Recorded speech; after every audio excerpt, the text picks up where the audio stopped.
in your ear? What influence do they have on you? Dr. Dennis Kimbrough said, if you're the smartest one in your group, you need to get a new group. So practice the principle of OQP, only quality people. And somebody's saying, Les, can I change them? No, it's a full-time job changing yourself. Some people are so negative, they'll walk into a dark room and begin to develop. My family members and friends call me crazy for going to seminars, spending money on books and tapes and going to seminars. When are you going to stop going? I said, when I die. When does a man or woman die? When their dreams die. When do we die? When we stop developing ourselves, expanding our minds, challenging ourselves, raising the bar on ourselves. The best thinking that I had at that point in my life, it produced this life that I have. I need some help on where Einstein was. He said, the thinking that has brought me this far has created some problems that this thinking can't solve. I applaud you for investing in yourself, for coming here, flying thousands of miles, investing money in yourself. I can tell you, based upon my own experience, you have something special. You have greatness within you. What you're doing is different. You represent only 2% of the planet. One great American said, I choose not to be a common man. It's my right to be uncommon if I can. I seek opportunity, not security. I do not wish to be a kept citizen, humbled and dull by having the state look after me. I want to take the calculated risk, to dream and to build, to fail and to succeed. I refuse to live from hand to mouth. I prefer the challenges of life to the guaranteed existence, the thrill of fulfillment to the still calm of utopia. I will never cower before the master, nor bend to any threat. It's my heritage to stand erect, proud and unafraid, to face the world boldly and say, this I have done. That's what it means to be a part of peak potentials. Your unquenching desire, an uncommon desire to manifest your greatness. Give yourselves a round of applause.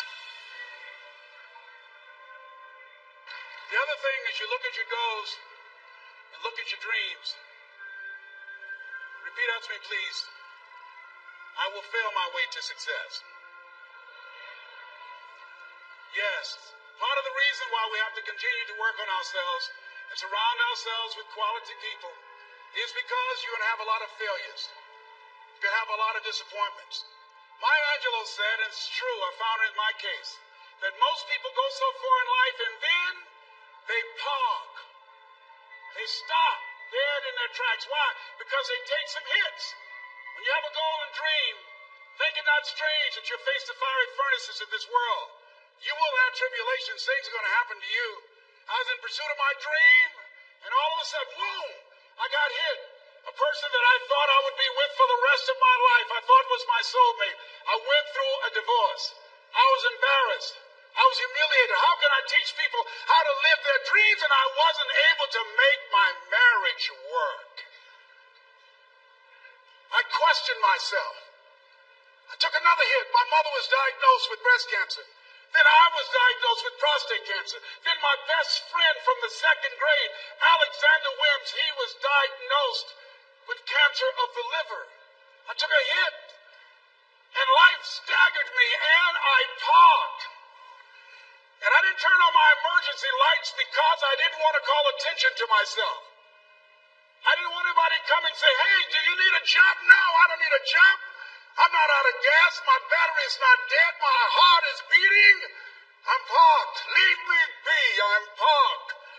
I was in my comfort zone. I was doing just enough to get by. I was working on a job. They paid me just enough to keep me from quitting, and I worked just hard enough to keep from getting fired. How many know people like that? Blink your eyes and you understand what I'm talking about. I was parked. I knew I could do more. But when my mama died, it took something out of me. When I went through a divorce, it took something out of me. When my best friend died, it took something out of me. I parked. And somebody said that life is like an onion. You have to peel it one layer at a time. And sometimes you cry. Life's going to happen to you when you have a dream. You're going to get slapped around. And don't take it personal. Don't ask, why did this have to happen to me? Why not you? Who would you suggest? You want to give me some names, some email addresses? And don't tell everybody. 80% don't care, and 20% glad it's you. It's called life. Suck it up and move on. Get over it.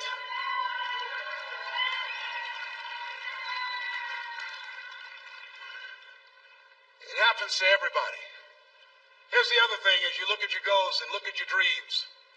When you're going through some stuff, repeat out to me, please. When things go wrong, don't go with them. Yes, write that down. When things go wrong, don't go with them. When you're working on a business deal, you're counting on some money. Someone said you would get the loan, and it falls through. You have an event, and the people that you thought would be there and support you, they don't come through. Or someone turns against you, or you get ripped off. It's going to happen to you. Happened to me. Someone stole all my products.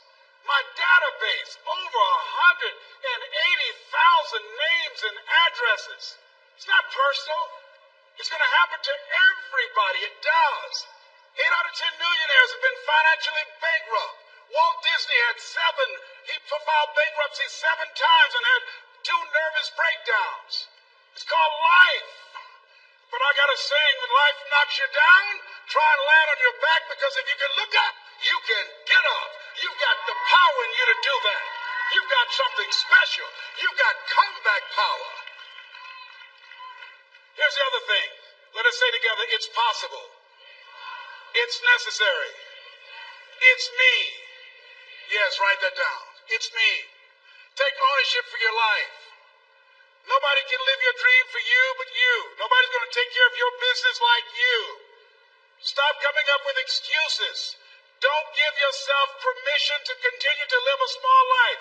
You can't fit a big dream into a small life. Give yourself permission to go for it, to test yourself, to challenge yourself, to live full. I like the saying, always strive to get on top in life, because it's the bottom that's overcrowded. The reason you're here is because there's something in you that says, I can do more. This just can't be it. There's something in you. There's a calling on your life. There's something in your heart that caused you to get dressed and spend the money to go to seminar after seminar and listen to message after message and speaker after speaker. Because there's something in you that tells you this is not it for you. You have not peaked here. There's more in you that you are expressing. Eye is not seen, ear is not heard, nor is entered the heart of mankind what's in store for you if you challenge yourself, if you persist and persevere, if you take ownership for your life. George Bernard Shaw said the people that make it in this life, they look around for the circumstances that they want, and if they can't find them, they create them. Create what you want. You have the power in you to do more than you can ever begin to imagine, to control your destiny, to make a difference in our children, to make a difference on the planet, to make an impact. Let us say together, it's me. And let us say together, it's hard. Say it like you know it. Say it's hard. Ladies and gentlemen, it's hard. There are people who have seen their retirements taken away from them by the corporations that they work for. They were within 2 or 3 years of retiring, and they had it taken from them. The number 1 entrepreneurs in this country now are senior citizens. The number 1 employer, number 2, McDonald's and Walmart. And there's nothing wrong with those jobs. I guarantee you those people did not have a plan to end up living their lives at the end of life with those types of jobs. And they didn't have a plan like you have, and while you're investing in yourself, not to. And it's hard. There are people making choices between purchasing prescription drugs or paying for gas or a mortgage note. It's hard when you're working on a job for 20 years, 30 years, give them some good years, and then they come in and tell you, we've downsized. In other words, you're fired.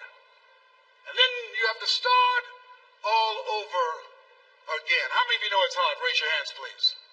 It's hard. And it's not fair. One of the things I like about T. Harvey, he talks about work and investing in yourself. It's not fair when people are going up against that kind of stuff to tell them just think positive and be enthusiastic and everything will work out all right. Ain't that kind of party. It's hard. Life will put some knots on your head. I bought my first home for my mother. I was rushing, didn't know what I was doing, and I bought a home that had a lien against it. And they called me, Mr. Brown, yes, there's a lien against your property. We need $55,000 if you're going to stay there. Wait a minute, sir. I just bought this home. The guy told me there were no liens against it. I'm not the one that owe you the money. You should have checked that out, Mr. Brown. Come on. I called my attorney. We followed up. Yes, Les, there's a lien against the property. But he told me there were no liens. He lied, obviously. Oh, my God. He told me he wanted to help me because he admired the fact that I was buying this home for my mother and that he was adopted, and he identified with me. Les, he suckered you. He played you, man. So what? Well, would they take payment arrangements? What about $5,000 a month? They want all the money, Les. They want all the money, or you're going to have to get out. The house is going up for sheriff's sale. Do you have it? No, I don't have it. Can they give me some time? Tell them to give me 3 months, please. Give me 3 months. My mother's in her 70s, man. She has a bad heart. Don't do this to me. This is my dream. Don't do this, man. Please, let me talk to them. Les, I'm talking to their attorney. They don't want to talk to you. I've got to talk to their attorneys. Do you have the money? No. Will they give me 3 months? No. What about 2 months? No, Les. They want the money in 7 days. Oh, my God. Let me call you back. I'm not sure. And I walked the floors thinking, God, how could this happen to me? I got to figure this out. I got to figure this out. It seemed like the days are just ticking off. Thursday, I had to call them and let them know. They called me, Les, do you have the money? No, I don't. Friday, you have to leave. The sheriff will be there. You'll have to leave, Les. They're going to take my house. What about my down payment? You lost it, Les. You lost it. Okay. I got to go, yes. I prayed, Lord, please, if you show me that you're real, if you're really real, you think Paul worked for you, you haven't seen anything. Don't let me lose this house and watch what I'll do for you. I was trying to cut a deal. Have you ever tried to cut a deal? It's amazing how spiritual you get when you get in trouble. You know what I mean? When I was diagnosed with prostate cancer, I was going to bed with the Bible and the Holy Quran and Science of Mind and Joel Goldsmith, everything I could find. I was praying to Jesus, Yahweh, Melchizedek, everybody. I was calling on everybody. It's amazing. And there I was, walking the floor at 3 o'clock in the morning, and I had to go and wake my mother up. I got on my knees and I said, Mama, I need you to wake up. She said, what's wrong, Leslie? I can hear you walking back and forth. I'm not asleep, son. I said, there's something I need to tell you.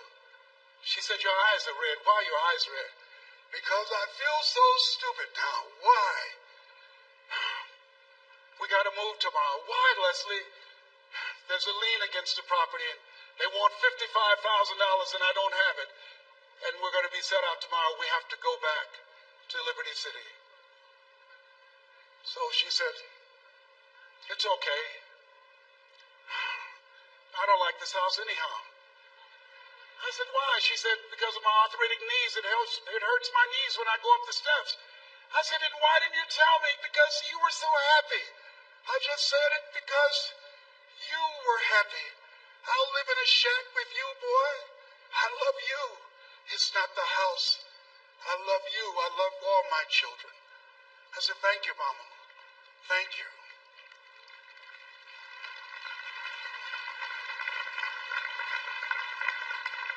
And the next day when we were in the truck going back to Liberty City, and we pulled down 68th Terrace, the neighbors came out and said, whoa, Mamie, Mamie, y'all coming back?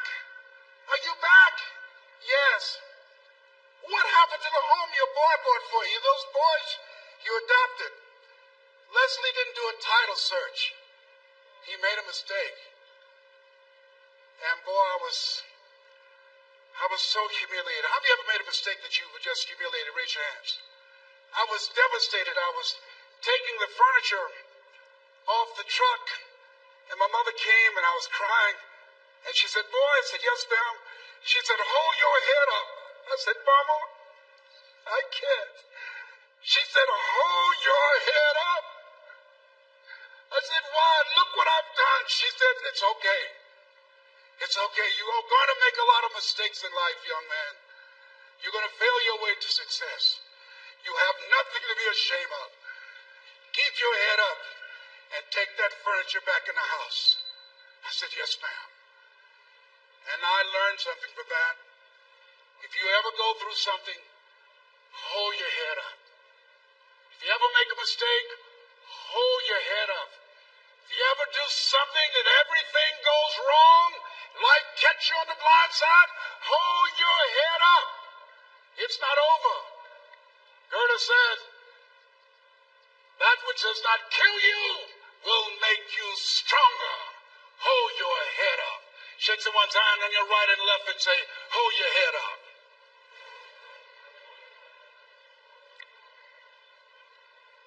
Here's something else, ladies and gentlemen. Repeat after me, please.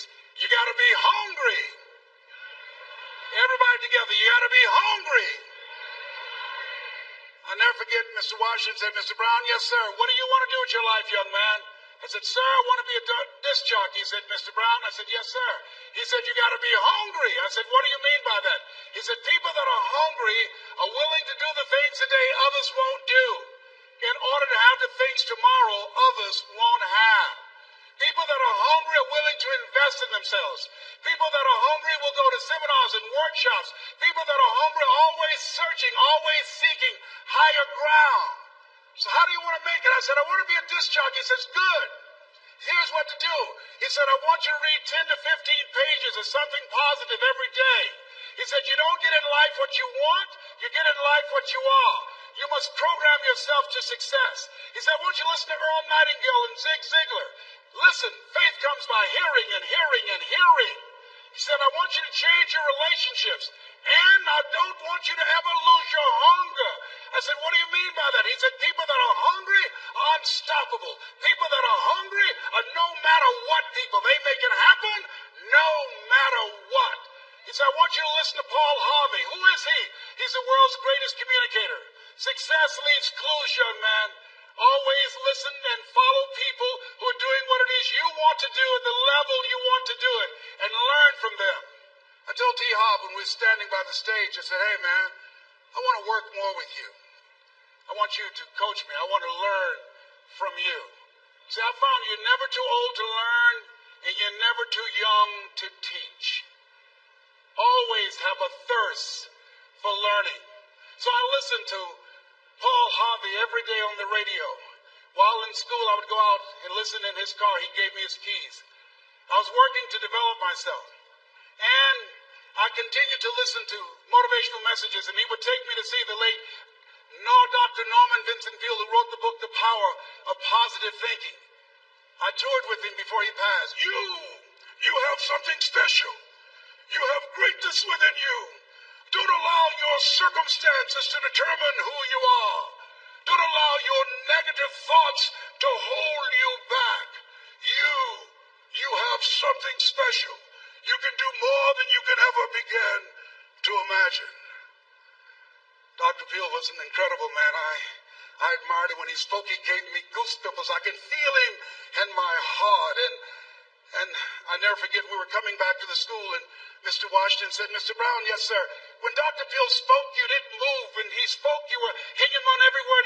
When he spoke, we didn't have to tell you to sit down and be quiet. Why? I said, sir, I could feel him when he talked. I felt like he was talking to me, sir. He said, he was. I said, but he doesn't know me, but he was speaking to you. Did you feel him in your heart? I said, yes, sir. He said, most people feel him in their head. If you felt him in your heart, He said, listen to him, son. Follow him, learn from him. And I would go to seminars and workshops. Anywhere I would find where Dr. Peel was, I would be in the audience. I would drive 200 and 300 miles just to hear him speak. And my dream and vision was to share the stage with him. I thought about it. What is your goal? What is your vision? I want you to hold it in mind. There's some power in that. Because when I became involved in speaking, I never forget, I got a call from Og Mandino, who wrote the book, The Greatest Salesman in the World. He said, Les, I'm stuck in Philadelphia. I need to be in Kankakee. Dr. Norman Vincent Peale is appearing. I can't make it. I heard you're in Chicago. I said, yes, I am. Can you go and open for me? I said, yes, man. Oh, my God. Dr. Peale, I said, yes, I'd love to do it. And I went there and I came. I said, hi, I'm Les Brown. I said, you're not the band renowned? I said, no, I'm Mrs. Mamie Brown's baby boy. I'm here to speak. He said, come backstage. And his wife, Martha, was there. And she said, Papa, Les Brown is here, the speaker. And he said, Les Brown, shoot for the moon. Because even if you miss, you'll land among the stars. I said, sir, that's my quote. I wrote you when I was in the 11th grade. I was a part of a special education class project. That's my quote. He said, I know. I end all my speeches with that quote.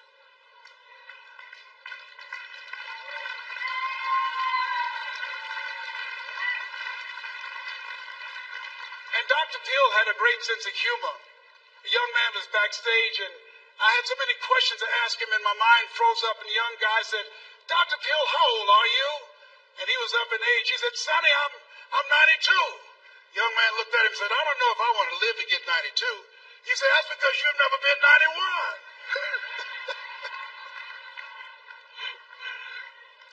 So I did the things that Mr. Washington suggested. I listened to motivational tapes on a regular basis. I would go to seminars and workshops whenever Zig Ziglar and Dr. Dennis Wigley and Jim Rohn would come to an equation. And you are needed. Part of why we should begin to look at how we give up our lives, that we've got to begin to see, what is it that I'm supposed to do? What is my life work? And then give ourselves to that. Because as we do that, ladies and gentlemen, I guarantee you, as you begin to take on this new era that we're in, if you decide that I'm going to begin to start living life, I'm going to start giving more of myself.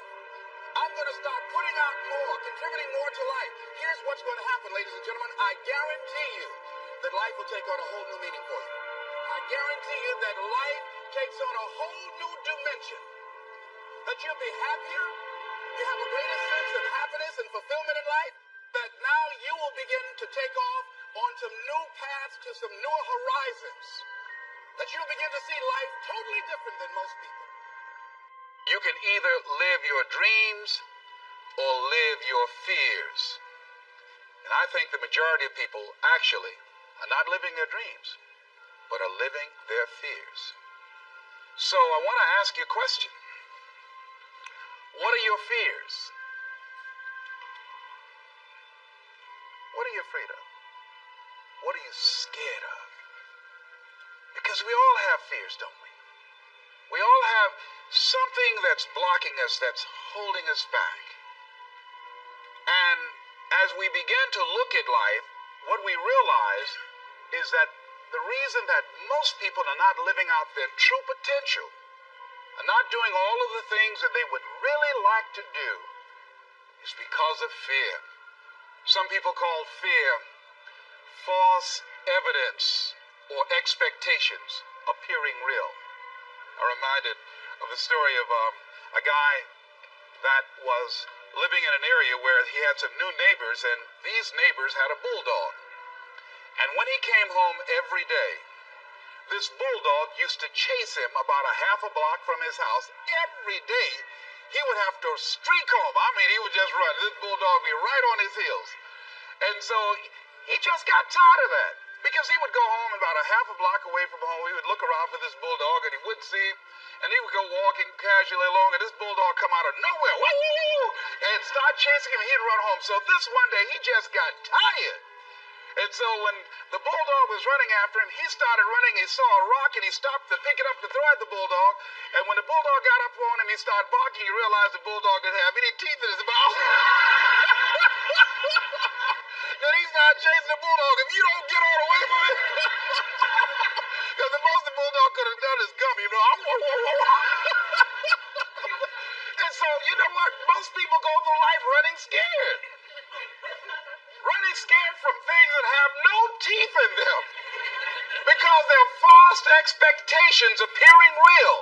That's it, we're brilliant enough to scare ourselves to death. You realize that? And there are some people actually who get a kick out of scaring themselves to death. I remember the last frightening movie I saw. It was The Exorcist. I will never forget. I was so frightened when I came home. I'll never forget. I drove in the driveway and I had already called my former wife and said, listen, turn the lights on. I was coming in the driveway and I was getting out of the car and all of a sudden I couldn't get out. I started blowing my horn. I said, Madeline, they got me, they got me. She came to the kitchen and said, take your seatbelt loose, fool. I said, oh, okay. I was frightened out of my wits. But there are a lot of people who they get off on that. They love it. I'm a person, my brother is a paratrooper. My twin brother, he's in the military, career man. I would love to jump out of an airplane to parachute. I'm scared, though. I mean, I really admire my brother for that. I would really love to be macho man like that. What are the things that you fear that's been keeping you from living your dream? That's been keeping you from doing some things that you would like to do? Just think about those things. And how do we begin to handle that? Abraham Maslow said that life is about growth. And he said, you can either go back to your comfort zone, and there you won't find any growth, or you must be willing to go forward and face your fears again and again and again. Because you're never going to have a fear-free existence. I mean, some fear is acceptable and legitimate. There are some things that you really should be afraid of. Now, you shouldn't allow it to immobilize you. You acknowledge it, you take it into account, and you carry yourself accordingly. There are times that we should proceed with caution. But it's the difference between being stopped by fear. It's the difference between having a fear and the fear having you. So what do? One, acknowledge it. And knowing that it's okay. Don't condemn yourself for being afraid. It's perfectly fine to have some fears. You acknowledge your fears, you embrace those fears, and then you move on. You act on whatever it is that you fear. Because once you embrace it, see, what you resist will persist. What you resist will persist. So one of the most important things is to begin to embrace your fear. The fear of bodily harm, that's legitimate. When I was a disc jockey in Columbus, Ohio, you know, I was young, about 22, 23, thought I was tough, and I was on the air, and Al Green, who was a great performer at that time and still is now singing gospel music, had a record. His first hit record was Back Up Train. So a guy came in the town and was impersonating Al Green. I happened to know Al Green because I'd already booked him. And so when I found out this guy was impersonating Al Green, I came on the air and did an editorial about it, and I exposed him. He was rather big fellow, and so he had the word out that when I see this guy Les Brown, the disc jockey, I'm going to knock him in the mouth for having a big mouth. So I was driving down Main Street in Columbus, Ohio, had my son in a car, and I always had this little saying, hey, if anybody ever put a threat on me, I'm going to make them honor it. So I saw this guy in the street. So I pull around. I said, excuse me, I'll be right back. Got out of the car. I said, hey, man, I heard you said that you were looking for me. I'm Les Brown. He said, you are? I said, yeah. I said, what is it? I'm the one that said that you were an imposter. I said, I want to know what you're going to do about it. He opened his coat and he had a gun there. I say, but whatever I said to hurt your feelings, I want you to know.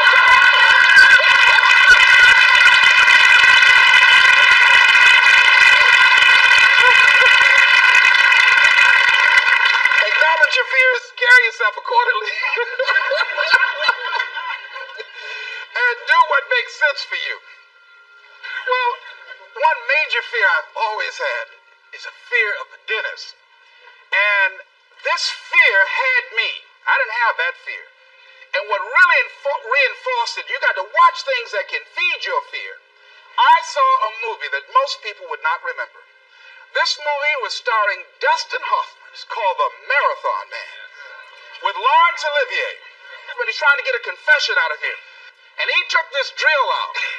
Let me tell you something. When he went in Dustin Hoffman's mouth with that drill, I had $1 worth of popcorn. That popcorn went everywhere. Do you know I could not go to the dentist for 5 years? I had left broadcasting, went to the Ohio legislature, had an impacted wisdom tooth. Now that hurts. And I would call, and as soon as the people would answer the phone, I would hang up. As I'm frightened with Dr. Hamler's office, boom, I'd hang up. Then I got to the point where I could just ask for an appointment, hello, and I wouldn't give my real name. Because I knew I wasn't going to keep it.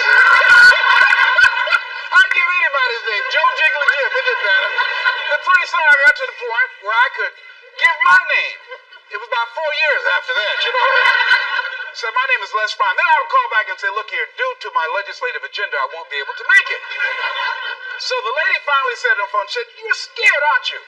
I said, no, I'm not. She said, then why don't you come in? I said, that's none of your business.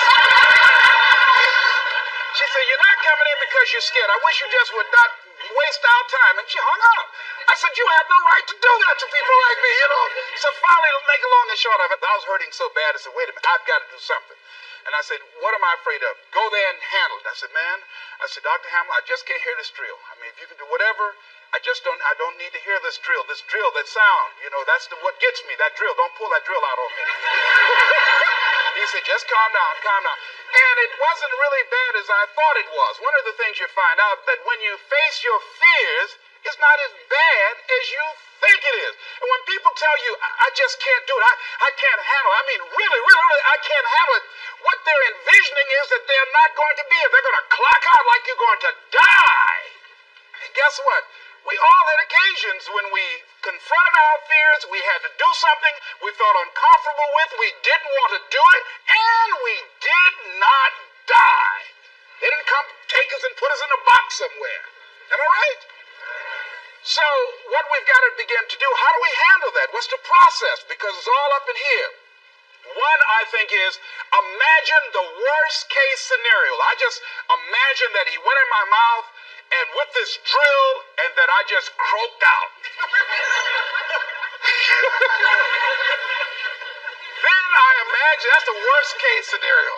Then I had another technique I used. Visualize yourself being more than able and capable of handling it. And I used to have a tremendous inferiority complex about speaking before people that I felt who had more going for them than I did. Because I'm not college trained, I used to feel that college people were the most intelligent people on the planet. And there was nothing I had to say for them. And what will they listen to me for? That's the way I felt. And so I had to visualize myself speaking before them, speaking before various audiences that had more going for them than I did, and realize and appreciate my own value, and that I was a worthwhile person, even though I didn't have all going for me. I didn't have the money, I didn't have the education that they had. So part of the process is seeing yourself, being worthy, being capable, having what you need to make you a worthwhile person, and that you're more than able, and that you deserve to be listened to, or you deserve to have that dream and that passion or whatever it is that you see and envision there. You've got to see it in your mind's eye and know that you've got what it takes. Repeat after me, please. I must see in my mind's eye. See myself confronting my fears, handling my fears.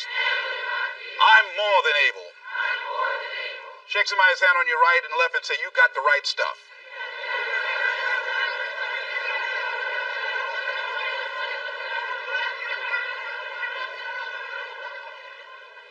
So deciding as you look at your life, as you look into the future and say, what fears am I holding on to? What fears that I'm allowing to imprison me, that's keeping me from breaking out, that's keeping me from living up to my true potential, that's keeping me from really being happy, that's keeping me from having a sense of adventure and excitement in my life? What's keeping me from controlling my destiny? What fears that I'm giving that permission to? Notice what I said, that we must give our permission to fear to immobilize us. Because whatever discomfort you experience, whatever challenges or difficulty that it is, you got to handle it. You got to go up in there and wrestle with it. Will it be easy? No. Will it be challenging? Yes. A friend of mine who's going into recovery, he's been addicted to crack cocaine for years and alcohol. And he was talking about how challenging it was and why he was dreading going into cold turkey. I said, what do you want me to tell you? That it's going to be a picnic? No, it's not. It's going to kick your butt? Yes, it is. Are you going to want to die? Yes, that's a part of it. But that's just what you must go through in order to get where you want to go. And guess what? You are strong enough to do it. You're strong enough, and your life is worth whatever you have to go through to get past this addiction. Whatever you have to do. This dream you got, whatever you want to do, will it be easy to just run out there and do it? No. Will it happen overnight? No. Will it be a struggle? Yes. Will there be times when you can't make ends meet? Yes, that's a part of it. Will there be times you won't know what to do? Yes, that's a part of it. Will you have some opposition? Will things go wrong sometimes? You will have many visits from Murphy. Now, if you say, well, who's Murphy? Don't worry.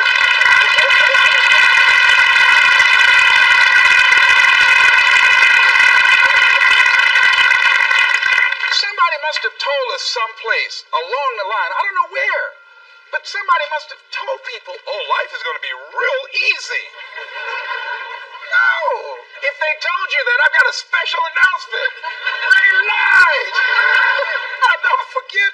I had a special piece of legislation I wanted to get passed, and I said to a guy, I said, look here, can I count on your vote? He said, yes. And look here, if I can't count on it, let me know. There's another guy that owes me a chip, and I can call on that, and I won't need your vote, but I do need it. If you say you're going to do it, do it. He said, you can count on it. Legislation came up. He voted against my bill. My bill passed. I went back to him and said, hey, I told you I needed the vote, but if you couldn't give it up, let me know. I would get somebody else. I said, why did you tell me? He said, I lied. I was in shock. How many of you that life just wore you out? That you didn't expect that? You thought you'd go to school, get good grades, get a job? And you came out here and you'd be able to get a job and live happily ever after, and you say, they lied. Yes, they did. They never told me, you know that song say, Mama told me there'll be days like this. They didn't even tell us that. You know something about life is challenging. I mean, it's some stuff you get out here, you didn't read it in a book nowhere. Then nobody warned you that it was going to come down on you like this. That's called life. There are all kind of challenges like that. So what's the next piece is that you accept yourself, then you accept the fear as a fact and not a force. See, when you accept yourself and you accept fear as a fact, that means that it's something that happens. It's something that you're going to experience, but it is not a force to hold you back. It doesn't have any special power other than that you give it. So you accept the fact that you are afraid, and then you move on anyhow. You move on past it, and you do whatever you've got to do. I was at a big motivational rally for a gentleman by the name of Dexter Yeager down in the Carolinas. I was standing backstage, and I had to go out. I was the last speaker on the program. It's the first time I'd been in a stadium of this size, over 10,000 people. You couldn't see the people because the lights are just blaring in your eyes, called Free Enterprise Day. I was afraid. My heart was beating fast. I was just pacing back and forth. And Dexter said, are you all right? I said, yeah. Yeah, I'm all right. So I said, wait a minute, just calm down. Calm yourself. Hold it. It's all right, Les. It's all right. All right. Just be as scared as you can be. See, that's why I say embrace that fear. Just try and see how scared you can really get. And start breathing deep. So the guy came back and said, are you about to die or something? I said, no, I'm fine. But after I started embracing it and trying to make myself as afraid as I can get and imagine what's the worst thing and I can go out there and do, my mind go blink and I fade on stage, that's the longer they gave me my check.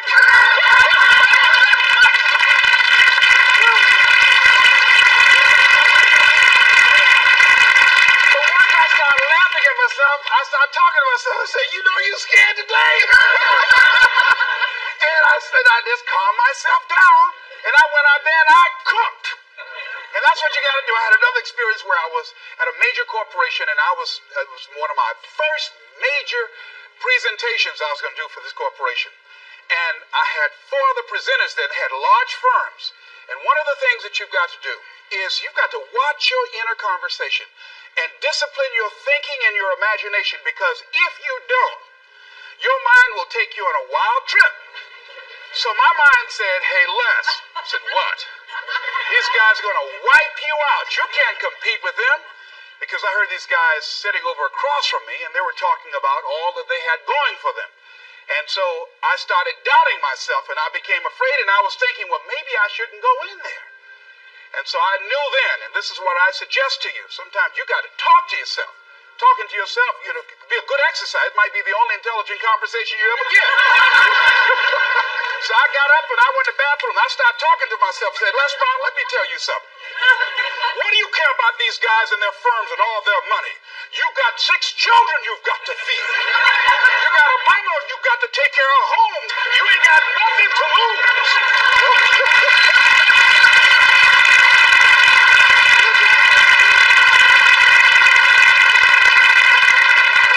I went in that room and looked at those people. I said, don't you do nothing till you hear from me. And I got that contract too.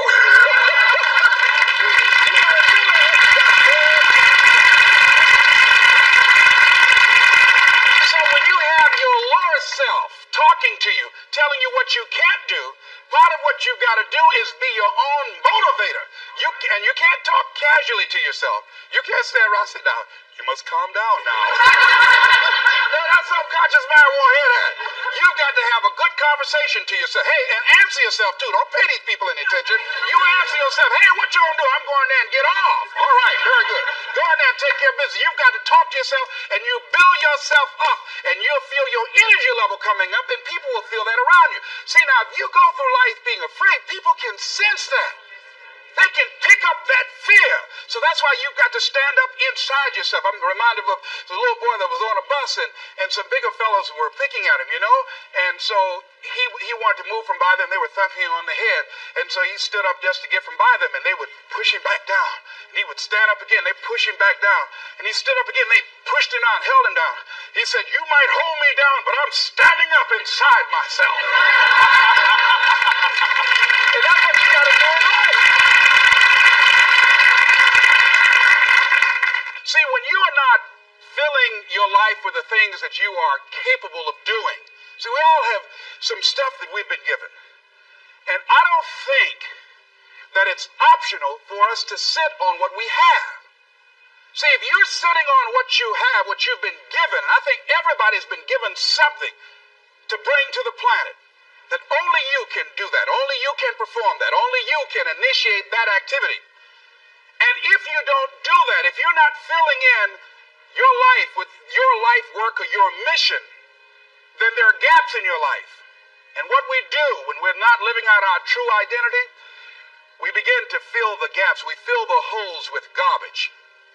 Alcohol, drugs, worry, self-destructive behavior. So when you begin to look at your life, and you know that you're not doing what you can do because you have allowed yourself to be held captive by your fears. Now, when you don't have a true appreciation and acceptance for who you are, and you allow yourself to be immobilized by fear, what happens in the process is that you begin to abuse yourself. You begin to sabotage your life. You begin to sabotage your dreams. You begin to unconsciously work against yourself. You become your own worst enemy. So what do you do about that? Well, you begin to realize that your dream and your gifts have so much meaning and so much value for you till your hunger for them will begin to push you past the fear. Your hunger to have them will give you a special drive. As you work on yourself, as you begin to acknowledge your true identity, the true power that you have, the true capacity you have to bring about change, the miracle working power that you have within yourself to do the things that you want to do. When you take them on, I'm reminded of a man who, this gentleman was doing a special study of a special tribe in Africa, headhunters. And he had difficulty in developing a relationship with these tribesmen because of the fact that he had fear. He had fear they would take his head. I tell you, all fears aren't bad. That was a legitimate fear. That was a good fear to give you a headache. So he worked there for a long time with no effort, no progress in developing a relationship and rapport and being able to achieve a level of trust. So finally one night while he was in bed, he was thinking about it. I said, what is it that you came here to do? What is your life work as a missionary? He said, I wanted to study these tribesmen. I said, what's the worst thing that they can do to you? Kill you. And he just decided, hey, this is what I came here to do. I know that there's some risk involved, and I'm going to do it, come what may. He said, I'm not going to be afraid anymore. He went back the next day, and he started doing the work and trying to talk to and interview many of the members of this tribe. And they began to respond to him. They threw out the welcome mat to him. And years later, when people came to see what his progress was, they asked him, how were you able to do this? How did you convert the relationship from being hostile to that of being positive? And he said something I think has value for all of us. He said, when life can no longer threaten you with death, he said, what else is there? What else is there? And the majority of the fears that we have are not life or death fears. They're not those kind of fears. But through our imagination, we blow them out of proportion and we give them more power than they actually have or deserve, and we permit them to govern our lives. We permit them to determine how far we can stretch out on our dreams and discovering our stuff. And as we begin to look at ourselves and begin to, wait a minute, just getting to the point as you assess yourself and begin to prove yourself and just say, wait, hold a minute. I've been sweating this out. What's the worst thing that can happen to me on this? Will it kill me? Will I die? Why am I going through all of these changes over this? How much power does this really have? And am I the one that's feeding the power into it? So a lot of times we allow ourselves to be fed and to be programmed into being afraid. I mean, you watch the news and read the newspaper, you'll be scared to come out the house. Am I right? You'll be afraid. So what kinds of things, what kinds of thoughts are you feeding your consciousness? What kind of things are you putting in your mind that will enable you to either move forward or to justify why you're staying where you are? Another piece that I look at, that when I finally decided that I was going to go to the dentist, the pain was so great. I couldn't hold out any longer. All of a sudden, the fear didn't matter. I can't but take me. Now, some people need fear, you know. I have a friend that we told him, hey, man, you know, you need to lose some weight. You're getting overweight and out of shape, and at our age, we need to have a regular program. And Bud said, man, I've been fat since I was a little boy. I'm big bone. I've never seen a fat skeleton, though. You know? Well, Bud became ill. How many of you ever seen a fat skeleton right here? I know, all right. Bud became ill, passed out, and I was there, and the doctor was talking to him. And Bud, I think, was going to go right back to same old eating habits and doing everything. You know, he said, look here, you are a diabetic. He said, now here's some of the side effects. You know, you could go blind, you could become an amputee. None of that Touched him. He said, you can become impotent? He said, what did you say? God has lost weight. He exercises every day. He's into body sculpturing. 48 years young. He looks great. I can't believe it. But just that one statement made all the difference in the world. God is a new man today. So, what is it that has to happen to you? Some people don't take corrective measures to improve their health until they get a pronouncement that they're about to die. Then they start, okay, all right, I'm ready to do whatever you want me to do. But they won't do that. They can see people dropping off like flies around them. Well, that's them. You got to go from something. We go through life really blocking ourselves constantly. And fear is one of the greatest instruments that we could use to stifle our true potential. When you begin to look at your life, you can decide to use fear as a blocker, or you can decide to use it as building blocks. That you decide, hey, look here, I'm going to move in this direction. I'm not going to allow anything to stop me from doing what I want to do. Shake somebody's hand on your right and left and say, I'm unstoppable.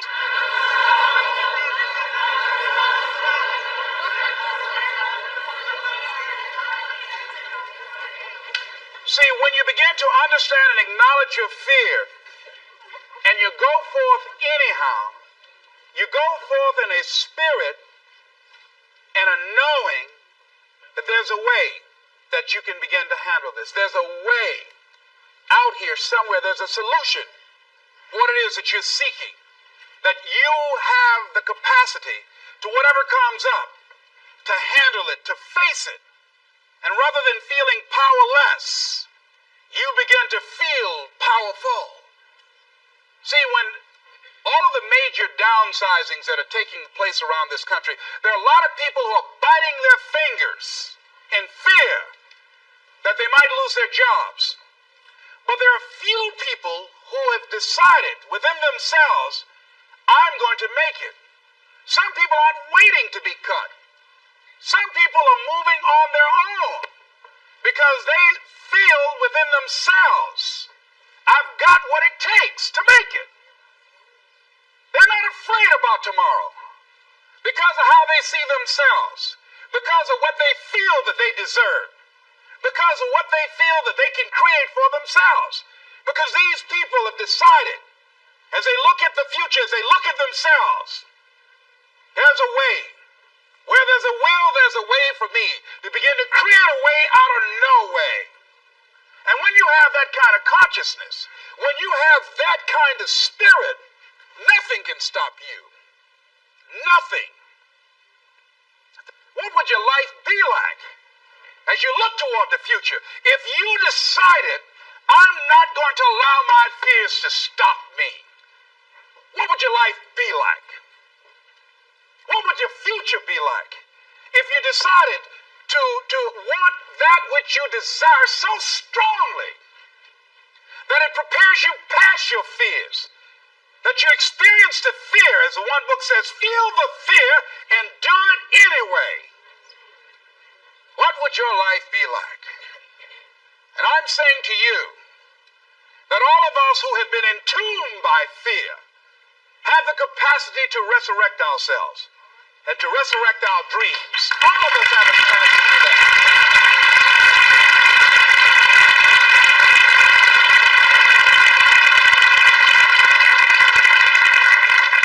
And you have, is it easy? No. It's not easy. Can I do it? Yes. What's one of the ways to get started? Some of us need somebody to hold our hands. Sometimes we need somebody to help us out. Be willing to say, I don't know. Be willing to reach out. Be willing to get some assistance to take you to the next level of what great athlete. You never expect boxers to make profound statements. I think it was Joe Frazier who said this one. He says, all of us are like the blind man at some point in our lives standing on the corner, waiting for somebody to lead us across. So all of us, at some point in our lives, need some help, need someone to reach out to us, to throw out the lifeline, to help us go across some treacherous waters that we couldn't navigate by ourselves. None of us do it by ourselves. All of us at some point of our lives. We need that kind of help. We need that kind of assistance because we grow from the people we have in our lives that can enrich our lives personally, professionally, spiritually, and all the dimensions of our lives. We don't grow in a vacuum. So you look at yourself, what are the fears you have that maybe you need some help in strengthening yourself in that area as you assess your strengths and your weaknesses, as you begin to prove yourself and your passions and your dreams and your goals and the things that you want. If you decide to experience all of your true potential, as you decide to manifest all of your greatness, as you decide, wait a minute, what else is available to me out here if I decided to experience the fear of rejection, the fear of no, the fear of failure, the fear of standing by myself? What else is available? Of taking a chance, a fear of losing it all. What else is available to me that will bring some extra meaning and value? The fear of people not liking me. You know how many people do things they don't want to do because they want everybody to like them? Everybody's not going to like you. Excuse me, special announcement. Everybody's not going to like you. No, it's just not that kind of world. But you know, there are a lot of people who won't take positions on issues, who won't take a stand for things they believe in, who won't speak up for themselves because they don't want to make anybody mad.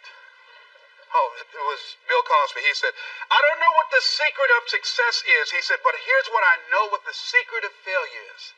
He said, trying to please everybody. You can't please everybody. But there are people who have the fear of rocking the boat. So they'll just go along in life. Just go along.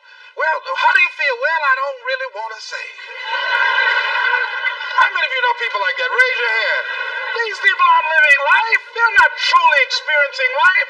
What do you really want to do? Well, I don't like this, but I guess I'll go ahead on and do. No. The life is too short for that. Too short and unpredictable. Moseying through. Not trying to disturb anything. Not trying to shake anything up. Not trying to make any waves. You see, there are some people who come through the universe and their level of contribution and the level of energy they manifest is so small, so inconspicuous that when they go, you won't even know they left. I mean, there are people who die on jobs and you say, hey, where's John? Oh, John's been dead 6 months. You're kidding? No. Is that right? Yeah. I didn't know. Why did somebody say, well, I guess we didn't miss him. But there's some people, because of their personality, because of their contribution, because of the investment of their time and their energy and the impact they have there, that when they go, everybody will miss them. So when Mother Teresa checks out, everybody will know. When Rosa Parks, everybody will know. Nelson Mandela, everybody will know. Why? Because of their contribution. See, but there's some people, because their contribution is so small, no one will care. So I'm saying, before you are boxed and buried, decide that you're going to box and bury your fears. Decide that you're going to begin to live life on a new level, seeking out new horizons, that you're going to find more love and more joy and more ways to give more to life. Guy said something, I love this. He says, everything a man does for himself, guess what? He takes with him. But everything he does for others, he leaves behind. So when you begin to say, what is it that I want to leave? What contribution that I want to begin to make? What difference do I want to make in life? What is it that I want to do with the rest of the life that I have left? What chances I need to take? What risks do I need to begin to embrace? What fears do I need to step on? What areas of my life am I dead right now? What dream? You can either live your dreams or live your fears. You have got to get to a point where you say, I'm sick and tired of living like this. There's got to be more. That's when people go out and strike out on their dreams. That's when people get out of relationships where they're dying together rather than growing together. That's when they leave jobs. So where are you going? Away from here? I don't know. Do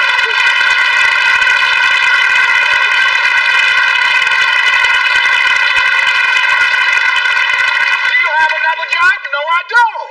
Well, how are you going to make it? I don't know, but I will.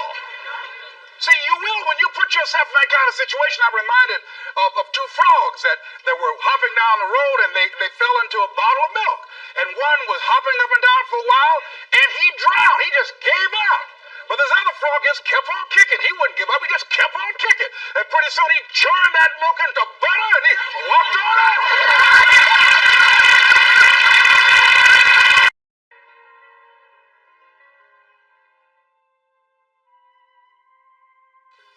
At a time when people are going to work and don't know whether or not they will have a job when they get off, and not necessarily because of their performance, but because of what's happening in the economy. At a time when there are challenges, more so than ever before, in personal relationships, when we look at what's happening on the crime level and what's happening with our youth, that many times I'm sure that we've all taken time just to stop and reflect. Many times when we hear what's happening in the news or read the newspapers, where's all of this leading to? What's going on here? And so I think that now more than ever, we must begin to look at what are the things that we can do that would put us on some firm footing in life, that will enable us to do some things and use some powers that we have, that many of us go through life never ever discovering that we have those things going for us. And part of that, I believe, is knowing what it is your life worth. What is it that gives your life a sense of meaning and purpose? Because once you find that, it puts you in your power place. See, if you know what your life work is, I encourage you to start working on it. If you can't do it all at one time, do just a little bit of it. And if you don't know what it is that you showed up to do, if you don't know why you're here, I encourage you to find out what your purpose is here. What is the meaning of your life? What will be different? Have you ever asked yourself that question? I've done that. I remember coming from a friend of mine's funeral, and I was reflecting on how much time I had left. And I went for a walk in a park thinking about this guy whose life was so promising. And I mean, he wasn't an old guy. He was quite young, in fact. And I thought about all of the things that he said he was going to do, and he never got a chance to do those things. And I started thinking about my own life and how much time I had left to do the things that I would like to do. And at that time, I wasn't sure what my life purpose was, what my life's work was. I wasn't sure about it at that time. And I thought about it quite a lot. I had some idea, but I wasn't convinced, and I don't think I felt worthy. I didn't believe that it could be me to do this kind of work that I'm doing right now. And I say to you that if you begin to take a conscious effort to find out what it is that you're supposed to do, I say that it can literally save your life. I said that it can literally save your life. I was telling a group of people of a study that was conducted. Dr. Larry Darcy, who wrote a book called Recovering the Soul, he said, human beings are the only living species that has achieved the dubious distinction of dying or having a stroke or a heart attack on a certain day. If you ask most people, what would you say the primary cause of why people will have a heart attack or stroke? Many people will say, well, because they smoke cigarettes, or because of high cholesterol, or because of stress, or because of obesity. And all of those things are contributing factors. But ladies and gentlemen, more heart attacks take place in this country on Monday morning between 8 and 9 a.m. That's when the majority of people who have their first heart attacks have them. 85% of the American public, according to recent studies, are going to jobs that they hate, working on jobs that do not challenge them. They get sick thinking about going. migraine headaches. After the Sunday afternoon football game, for 60 minutes, the anxiety began to build. And come Monday morning, they drop dead of a broken heart. Some of you ought to think about not going to work on Monday.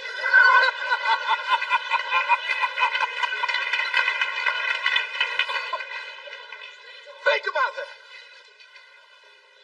People are literally dying to go to work.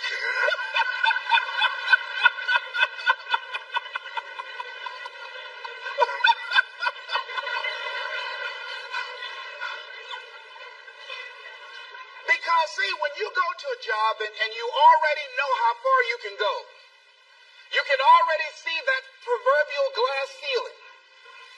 It's like going to a movie when you've gone in the middle of the movie. And you've seen the end, and you sit there to start all over again, but something is missing. You know what the outcome is going to be. You can't get excited about going through that movie all over again. Am I correct? See, when you're going someplace and you already know how much you're going to make, you already know how far you can go, you're in a dead-end position. It erodes your self-esteem. It lowers your sense of yourself. It creates an inner turmoil. It creates an emptiness in you. So I say that your life is worth finding what it is that you're supposed to do. And I'm not saying quit your job. I'm saying find it and do just a little bit of it. When I wanted to become involved in speaking, I started just learning quotes, listening to other people's tapes, going to seminars, going to workshops, asking other people to help me. Just start working at it just a little bit, but do find out what your work is and hold on to it and don't let your dream go. Don't let it go.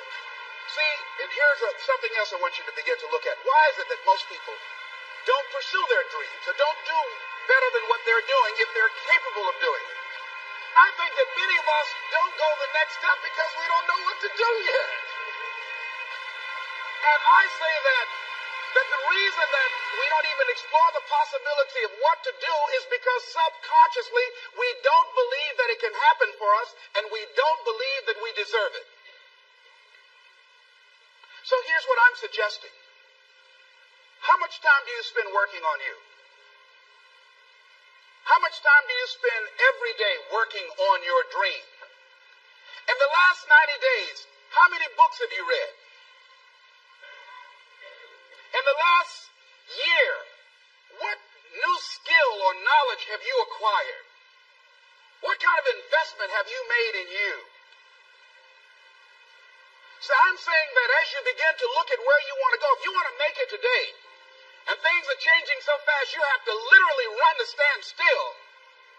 I'm saying that you've got to make some conscious effort to begin to work to develop you. Here's something else. Most people are not living their dreams because of fear, ladies and gentlemen. I was in Columbus, Ohio yesterday speaking for a particular Ohio department. A young lady named Karen who greeted me, who organized the event. Very talented, very skillful. And she was talking about she wanted to become involved in the consulting business. I said, why aren't you doing it? I said, you have the abilities. I said, you're not here because they like you. You're here because you're doing the job. You're making things happen. And she came up with all kind of ideas, but finally she said, I guess I can't see myself doing it. I guess I'm afraid. Fear, limited vision, and lack of self-esteem is what keep most people doing things they don't want to do. I flew from Columbus, Ohio to Denver, Colorado to a major communications company. And the person that picked me up at the airport told me about the fact that the company was planning on having a major downsizing.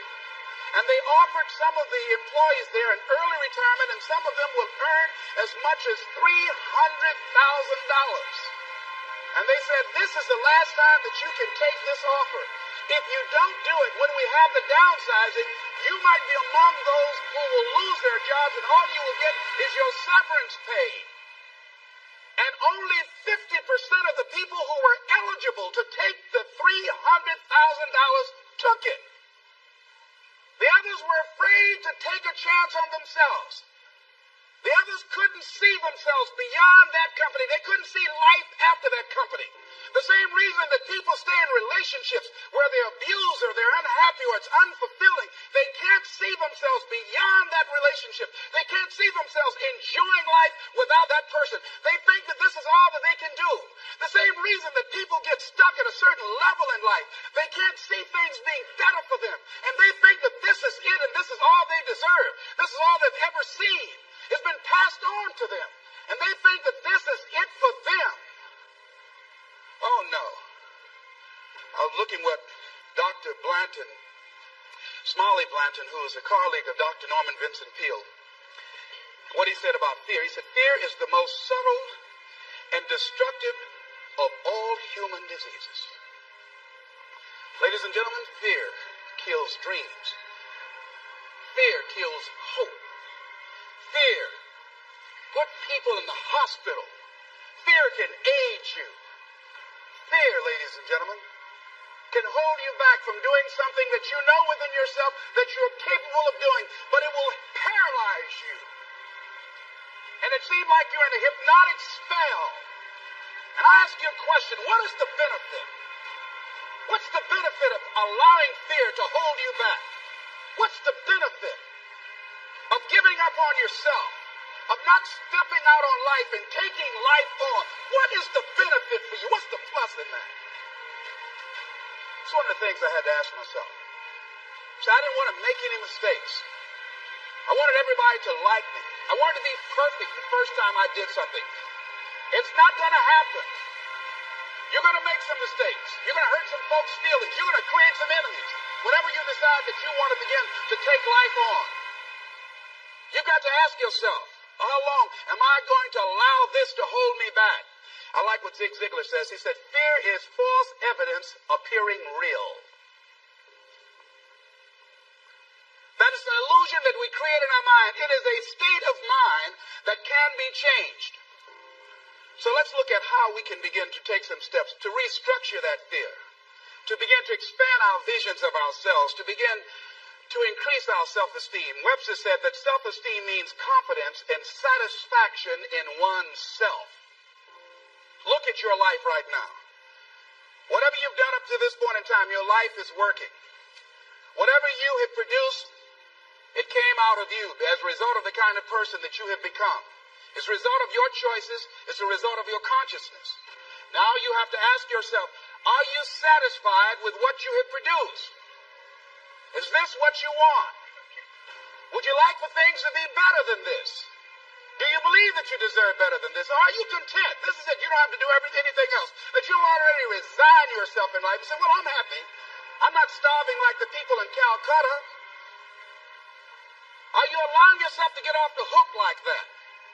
Or do you believe somewhere in the back of your mind or in your heart that there's some other great work for you to do?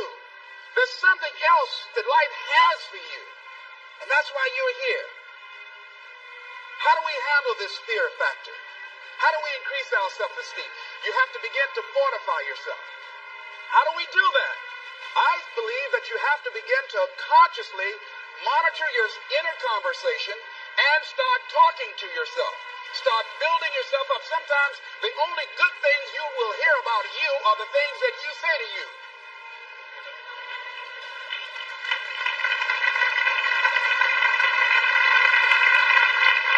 Young lady that was in the audience this afternoon said to me, I told myself yesterday for the first time, I'm proud of me. And she said, I felt good about that. So I'm saying learn to be your own booster. Start building yourself up. Start encouraging yourself. Start saying, I can do this. I can make this happen. When I started thinking about becoming a speaker, I said, yes, I can do this. I can make this happen. When I start trying to convince myself I can be a businessman after flopping and failing and losing thousands of dollars and feeling stupid and dumb and having people take advantage of me because of what I didn't know. I had to talk to myself because people were saying to me that I was dumb. And somewhere in the back of my mind, I was saying, you're right. Look at what I've done. I had to say, no, Les. Hey, come on, man. Get yourself together.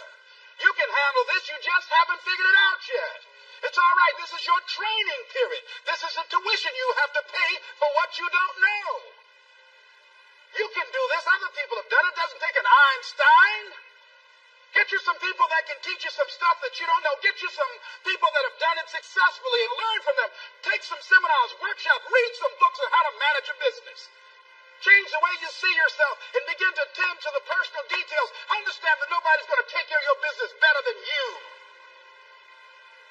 And when I start changing that kind of mindset of beating myself up because of my mistakes and start looking at the possibility of my doing better, of my making the adjustment that would enable me to do what I want to do successfully, things begin to change. And I say, stop beating up on yourself. You do it. I know you do it. I've done it. It's a natural inclination for us to put ourselves down. See, we are born negative, I think, in a negative consciousness because we live in a negative world. So you don't have to teach children to lie. They'll lie automatically. Did you wet in your pants? No, I did not. Well, what is that? I don't know. You don't have to encourage kids to misbehave. They will do it by themselves. You don't have to encourage them to do the wrong thing. They will do it automatically. You have to correct their behavior. So I'm saying that we have to work through the challenges of life in learning how to begin to work to fortify ourselves. Repeat after me, please. I can live my dream. I can find my purpose in life and live my purpose. I deserve more from myself. I deserve more from life. Shake somebody's hand on your right and left and say, you deserve more from life too.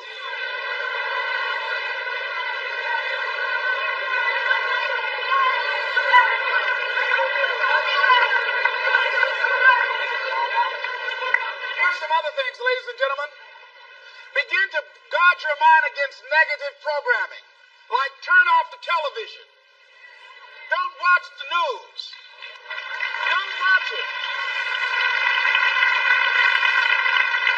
I think that more people have a sense of hopelessness and anxiety about life. If you look at the news, you cannot feel good looking at the news. You'll be scared to death. You're scared to go to sleep.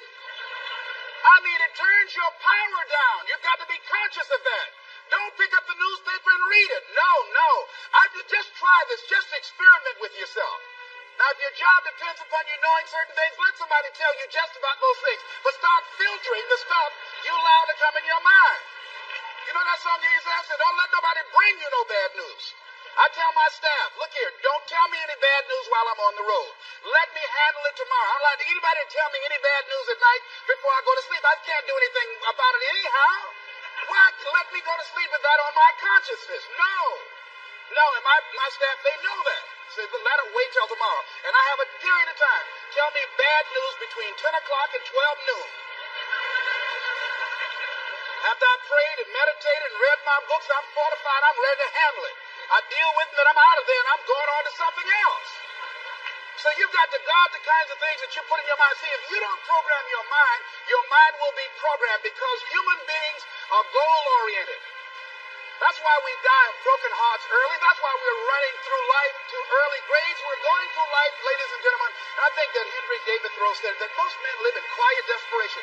Most of us go through life running scared. Larry DeAndre, who I think is going to be one of the greatest motivational speakers around today, told me a story, a true story of a friend of his that every day when he came home from school, when he would get to a certain block in his neighborhood, there was a neighborhood dog that would chase him. And that dog would start after him barking. Boy, he would run, just running from that dog every day. Finally, he just got tired of that dog chasing him every day. He said, this dog come around here, I'm going to take a brick or something and bust him in the head. So he was walking home that day, minding his own business. Sure enough, same area, there was that dog there. The dog started barking, he started running, he saw a brick and he stopped and picked up the brick and turned around. And the dog got close to him, he realized the dog didn't have any teeth.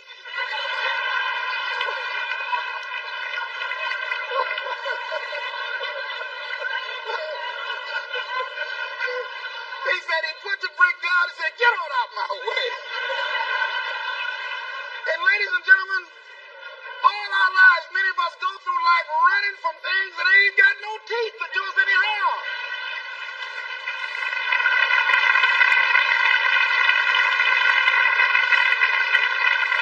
Haven't you been afraid to do something and then after you did it, you say, whoa, If I known it was this easy, I would have done it before. Haven't you ever had that experience? Raise your hand. Absolutely.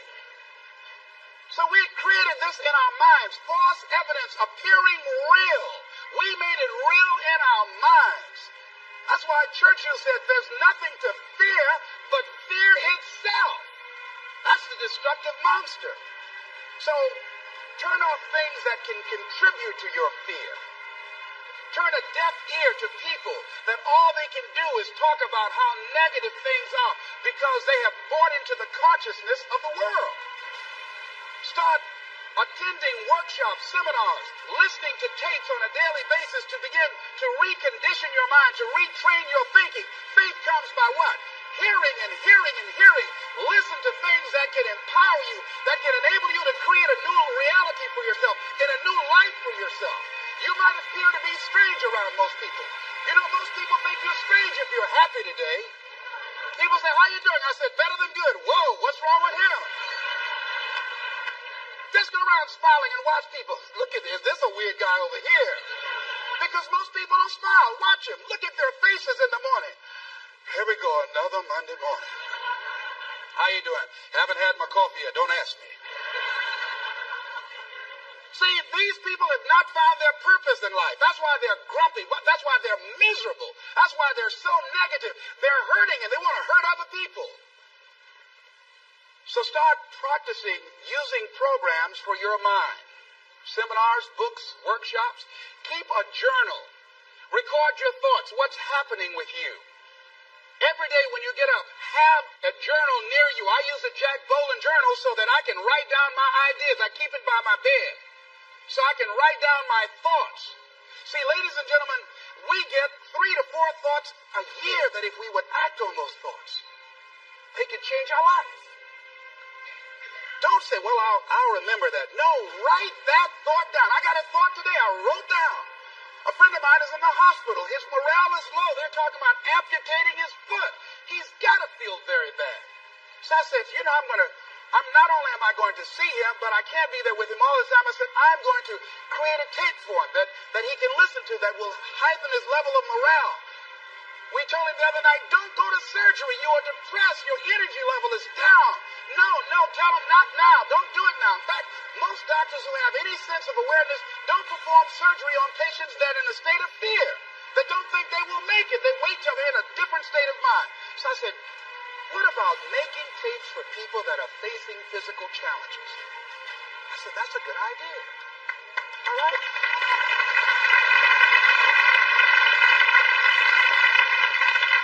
See, there are ideas that can come to you out of things that appear to be negative. I have a friend out of Chicago, just met him. He's 23 years old. And this guy, he went financially bankrupt 2 years ago, ruined his credit. Guess what he decided to do?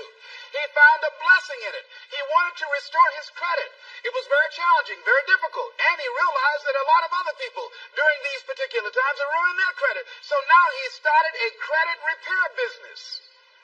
Last year he earned over $100,000 helping people to restore their credit.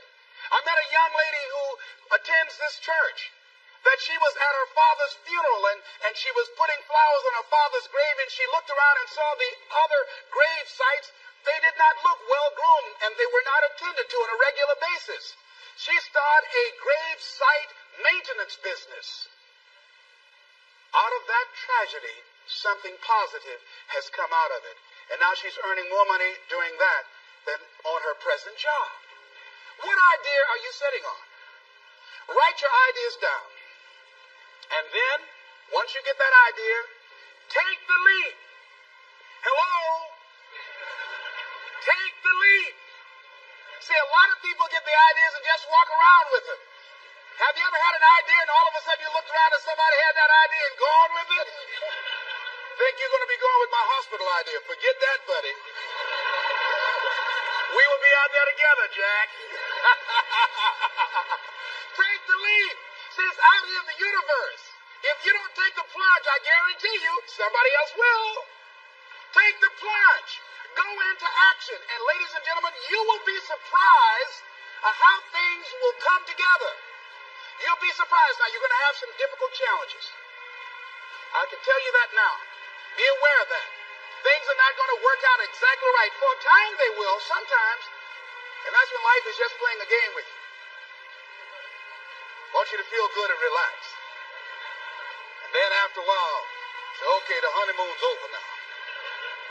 And then life will come over there and slap you side the head. Say, what you doing out here? Well, this is my dream life. Is that right? Come over here a minute. Oh, you went to the seminar, huh? Come here. I can tell you that. But ladies and gentlemen, go into action with your dream. And don't avoid where the fights are. Get in the midst of the fight. And get some hickeys on your head. Get knocked down so you can learn how to fight, so you can hold your position. See, most people don't get out in the arena of life because they don't want to fight. Most people don't get out there because they don't want to get knocked down. They don't want to be dropped to their knees. But see, you're going to be dropped whether you're on the field or whether or not you're sitting on the sidelines. You're going to be dropped. So at least get dropped for something. Don't get knocked down while you're sitting down. See, that's how most people are spectators in life. You don't want to be a spectator. You want to get out in the field where the action is. And you will be amazed. After the struggle, there will be a calm period and things will begin to click for you. Come out here with what you got. You don't have enough money? Don't worry about it. You got the dream. You got the idea. You don't have enough resources? Don't worry about it. You need some help? Don't worry about it. You get out here in the arena, someone will look at you and become inspired and say, hey, can I help you? But if you're sitting up, lose money. You can get that back. 8 out of 10 millionaires have been financially bankrupt. Walt Disney filed bankruptcy 7 times and had 2 nervous breakdowns. But don't lose time. There were 14 years I sat on the sideline. 14 years I said, I don't have an investor in me like Tony Robbins. 14 years that said, I don't have an MBA or a PhD, and I can't compete with these guys. I have the complexion of rejection. 14 years I silenced myself. Wow. And so I regret that, because there's some people that maybe if they'd heard my voice, they would not have turned to drugs. If they'd heard my voice, their lives would have taken a different direction. And I can't get those 14 years back. That haunts me, and I think that drives me when I speak with such energy. I'm trying to make up for that time, but I can't. A time of great uncertainty and a time of change that's taking place around the world, and a time when people are feeling a great deal of anxiety and fear and reservations about the future, at a time when people are going to work and don't know whether or not they will have a job when they get off, and not necessarily because of their performance, but because of what's happening in the economy. At a time when there are challenges, more so than ever before, in personal relationships. When we look at what's happening on the crime level and what's happening with our youth, that many times I'm sure that we've all taken time just to stop and reflect many times when we hear what's happening in the news or read the newspapers. Where's all of this leading to? What's going on here? And so I think that now more than ever, we must begin to look at what are the things that we can do that would put us on some firm footing in life, that will enable us to do some things and use some powers that we have, that many of us go through life never ever discovering that we have those things going for us. And part of that, I believe, is knowing what it is your life worth. What is it that gives your life a sense of meaning and purpose? Because once you find that, it puts you in your power place. See, if you know what your life work is, I encourage you to start working on it. If you can't do it all at one time, do just a little bit of it.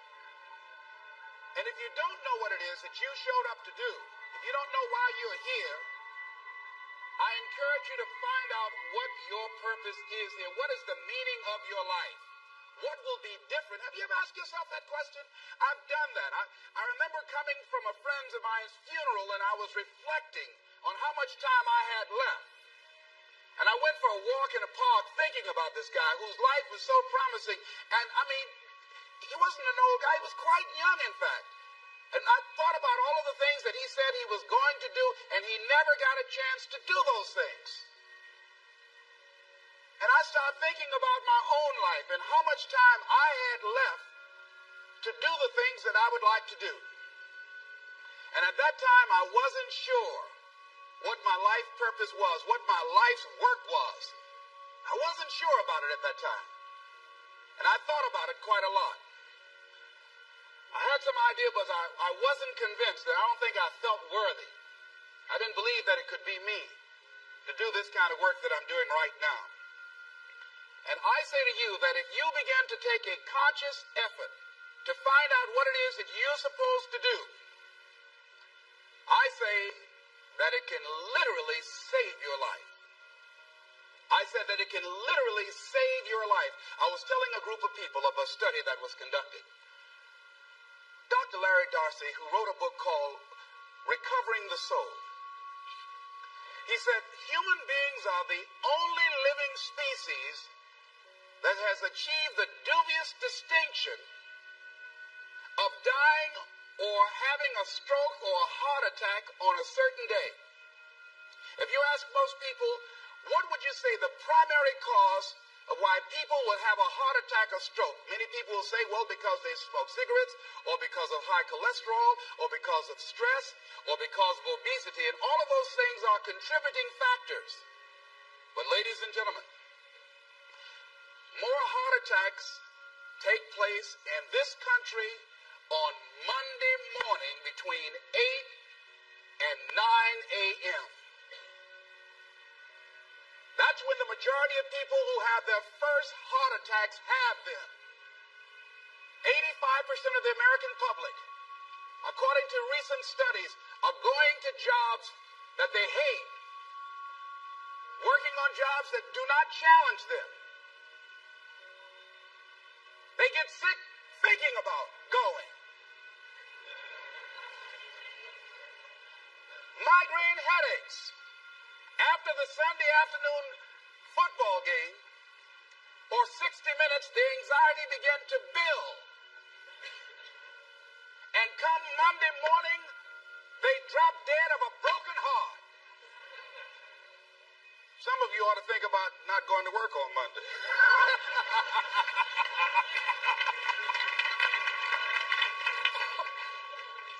Think about that. People are literally dying to go to work.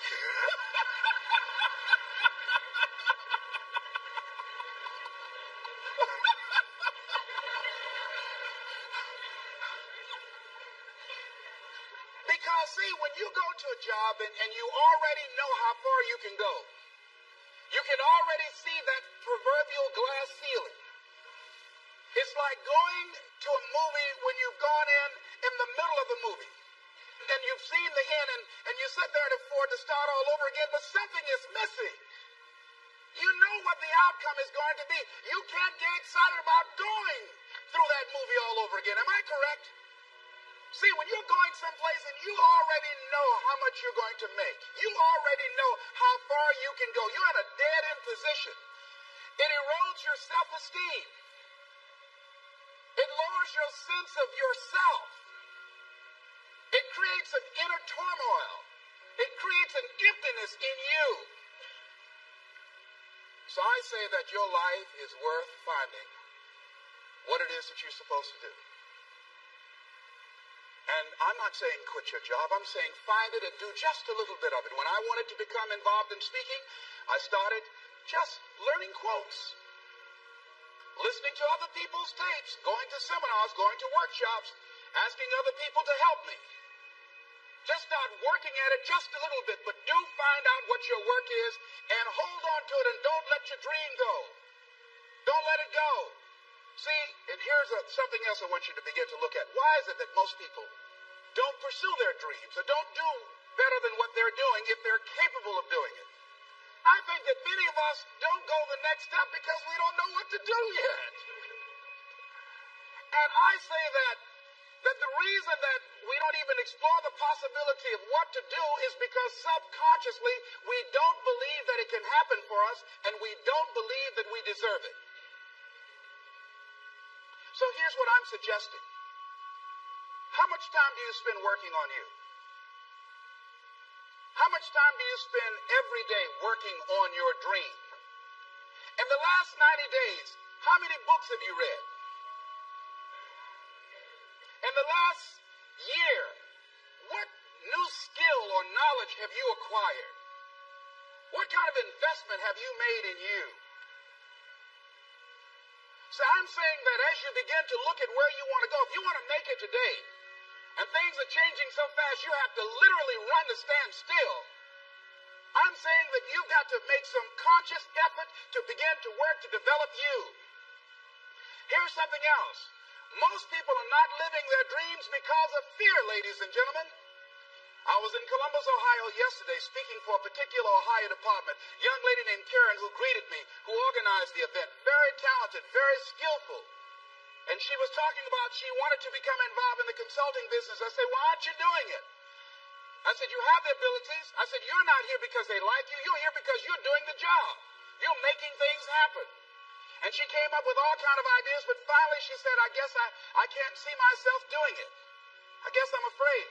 Fear, limited vision, and lack of self-esteem is what keep most people doing things they don't want to do. I flew from Columbus, Ohio to Denver, Colorado to a major communications company. And the person that picked me up at the airport told me about the fact that the company was planning on having a major downsizing. And they offered some of the employees there an early retirement, and some of them will earn as much as $300,000. And they said, this is the last time that you can take this offer. If you don't do it when we have the downsizing, you might be among those who will lose their jobs, and all you will get is your severance pay. And only 50% of the people who were eligible to take the $300,000 took it. The others were afraid to take a chance on themselves. The others couldn't see themselves beyond that company. They couldn't see life after that company. The same reason that people stay in relationships where they're abused or they're unhappy or it's unfulfilling. They can't see themselves beyond that relationship. They can't see themselves enjoying life without that person. They think that this is all that they can do. The same reason that people get stuck at a certain level in life. They can't see things being better for them. And they think that this is it and this is all they deserve. This is all they've ever seen. It's been passed on to them. And they think that this is it for them. Oh, no. I was looking what Dr. Blanton, Smalley Blanton, who is a colleague of Dr. Norman Vincent Peale, what he said about fear. He said, fear is the most subtle and destructive of all human diseases. Ladies and gentlemen, fear kills dreams. Fear kills hope. Fear put people in the hospital. Fear can age you. Fear, ladies and gentlemen, can hold you back from doing something that you know within yourself that you're capable of doing, but it will paralyze you. And it seems like you're in a hypnotic spell. And I ask you a question, what is the benefit? What's the benefit of allowing fear to hold you back? What's the benefit of giving up on yourself? Of not stepping out on life and taking life on? What is the benefit for you? What's the plus in that? It's one of the things I had to ask myself. So I didn't want to make any mistakes. I wanted everybody to like me. I wanted to be perfect the first time I did something. It's not going to happen. You're going to make some mistakes. You're going to hurt some folks' feelings. You're going to create some enemies. Whenever you decide that you want to begin to take life on, you've got to ask yourself, how long am I going to allow this to hold me back? I like what Zig Ziglar says. He said, fear is false evidence appearing real. That is an illusion that we create in our mind. It is a state of mind that can be changed. So let's look at how we can begin to take some steps to restructure that fear, to begin to expand our visions of ourselves, to begin to increase our self-esteem. Webster said that self-esteem means confidence and satisfaction in oneself. Look at your life right now. Whatever you've done up to this point in time, your life is working. Whatever you have produced It came out of you as a result of the kind of person that you have become. It's a result of your choices. It's a result of your consciousness. Now you have to ask yourself, are you satisfied with what you have produced? Is this what you want? Would you like for things to be better than this? Do you believe that you deserve better than this? Are you content? This is it. You don't have to do anything else. That you already resign yourself in life and say, well, I'm happy. I'm not starving like the people in Calcutta. Are you allowing yourself to get off the hook like that? Or do you believe somewhere in the back of your mind or in your heart that there's some other great work for you to do? There's something else that life has for you. And that's why you're here. How do we handle this fear factor? How do we increase our self-esteem? You have to begin to fortify yourself. How do we do that?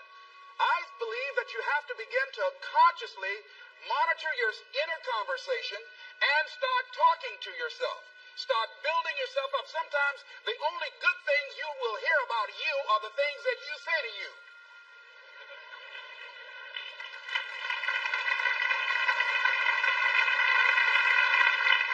Young lady that was in the audience this afternoon said to me, I told myself yesterday for the first time, I'm proud of me. And she said, I felt good about that. So I'm saying learn to be your own booster. Start building yourself up. Start encouraging yourself. Start saying, I can do this. I can make this happen. When I started thinking about becoming a speaker, I said, yes, I can do this. I can make this happen. When I start trying to convince myself I can be a businessman after flopping and failing and losing thousands of dollars and feeling stupid and dumb and having people take advantage of me because of what I didn't know.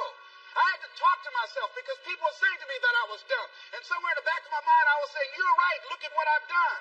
I had to say, no, Les. Hey, come on, man, get yourself together. You can handle this, you just haven't figured it out yet. It's all right, this is your training period. This is the tuition you have to pay for what you don't know. You can do this, other people have done it. It doesn't take an Einstein. Get you some people that can teach you some stuff that you don't know. Get you some people that have done it successfully and learn from them. Take some seminars, workshops, read some books on how to manage a business. Change the way you see yourself and begin to tend to the personal details. Understand that nobody's going to take care of your business better than you. And when I start changing that kind of mindset of beating myself up because of my mistakes and start looking at the possibility of my doing better, of my making the adjustment that would enable me to do what I want to do successfully, things begin to change. I say, stop beating up on yourself. You do it. I know you do it. I've done it. It's a natural inclination for us to put ourselves down. See, we are born negative, I think, in a negative consciousness because we live in a negative world. So you don't have to teach children to lie. They'll lie automatically. Did you wet in your pants? No, I did not. Well, what is that? I don't know. You don't have to encourage kids to misbehave. They will do it by themselves. You don't have to encourage them to do the wrong thing. They will do it automatically. You have to correct their behavior. So I'm saying that we have to work through the challenges of life in learning how to begin to work to fortify ourselves. Repeat after me, please. I can live my dream. I can find my purpose in life. And live my purpose. I deserve more from myself. I deserve more from life. Shake somebody's hand on your right and left and say, you deserve more from life too.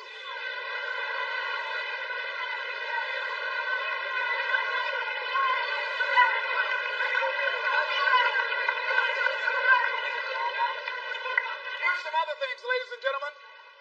Begin to guard your mind against negative programming, like turn off the television. Don't watch the news. Don't watch it.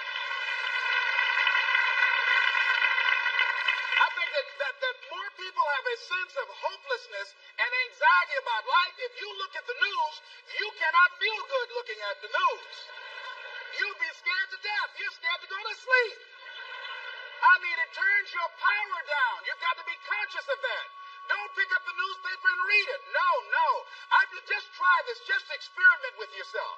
Now, if your job depends upon you knowing certain things, let somebody tell you just about those things. But start filtering the stuff you allow to come in your mind.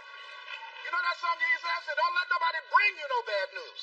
I tell my staff, look here, don't tell me any bad news while I'm on the road. Let me handle it tomorrow. I don't like anybody to tell me any bad news at night before I go to sleep. I can't do anything about it anyhow. Why let me go to sleep with that on my consciousness? No. No, and my staff, they know that. So let it wait till tomorrow. And I have a period of time. Tell me bad news between 10 o'clock and 12 noon. After I prayed and meditated and read my books, I'm fortified, I'm ready to handle it. I deal with it, and I'm out of there, and I'm going on to something else. So you've got to guard the kinds of things that you put in your mind. See, if you don't program your mind will be programmed because human beings are goal-oriented. That's why we die of broken hearts early. That's why we're running through life to early grades. We're going through life, ladies and gentlemen. And I think that Henry David Thoreau said that most men live in quiet desperation. Most of us go through life running scared. Larry DeAndre, who I think is going to be one of the greatest motivational speakers around today, told me a story, a true story of a friend of his, that every day when he came home from school, when he would get to a certain block in his neighborhood, there was a neighborhood dog that would chase him. And that dog would start after him barking. Boy, he would run, just running from that dog every day, every day. Finally, he just got tired of that dog chasing him every day. He said, this dog come around here today, I'm going to take a brick or something and bust him in the head. So he was walking home that day, minding his own business. Sure enough, same area, there was that dog there. The dog started barking, he started running, he saw a brick and he stopped and picked up the brick and turned around, and the dog got close to him. He realized the dog didn't have any teeth.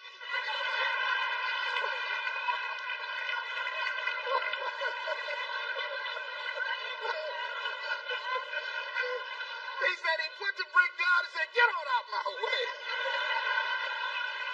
And ladies and gentlemen, all our lives, many of us go through life running from things that ain't got no teeth to do us any harm.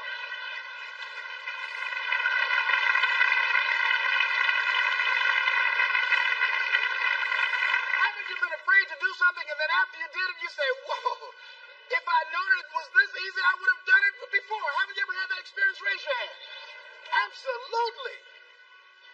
So we created this in our minds, false evidence appearing real. We made it real in our minds. That's why Churchill said there's nothing to fear but fear itself. That's the destructive monster. So turn off things that can contribute to your fear. Turn a deaf ear to people that all they can do is talk about how negative things are because they have bought into the consciousness of the world. Start attending workshops, seminars, listening to tapes on a daily basis to begin to recondition your mind, to retrain your thinking. Faith comes by what? Hearing and hearing and hearing. Listen to things that can empower you, that can enable you to create a new reality for yourself, and a new life for yourself. You might appear to be strange around most people.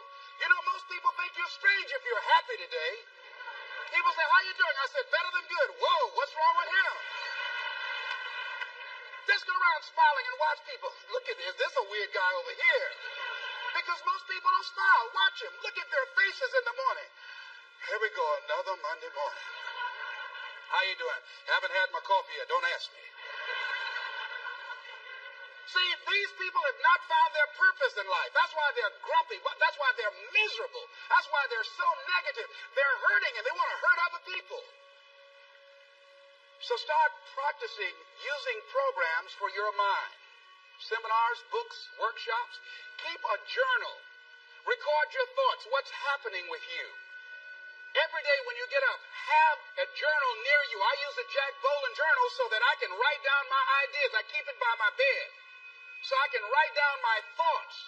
See, ladies and gentlemen, we get 3 to 4 thoughts a year that if we would act on those thoughts, they could change our life. Don't say, well, I'll remember that. No, write that thought down. I got a thought today I wrote down.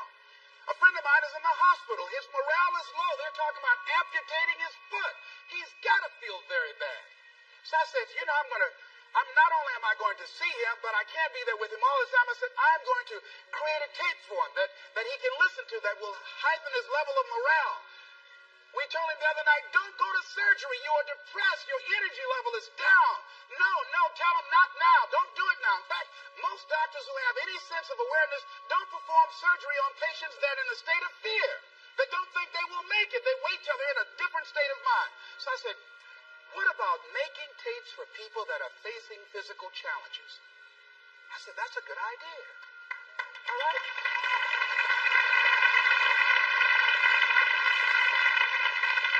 See, there are ideas that can come to you out of things that appear to be negative. I have a friend out of Chicago, just met him. He was 23 years old. And this guy, he went financially bankrupt. 2 years ago, ruined his credit. Guess what he decided to do? He found a blessing in it. He wanted to restore his credit. It was very challenging, very difficult. And he realized that a lot of other people during these particular times are ruining their credit. So now he started a credit repair business.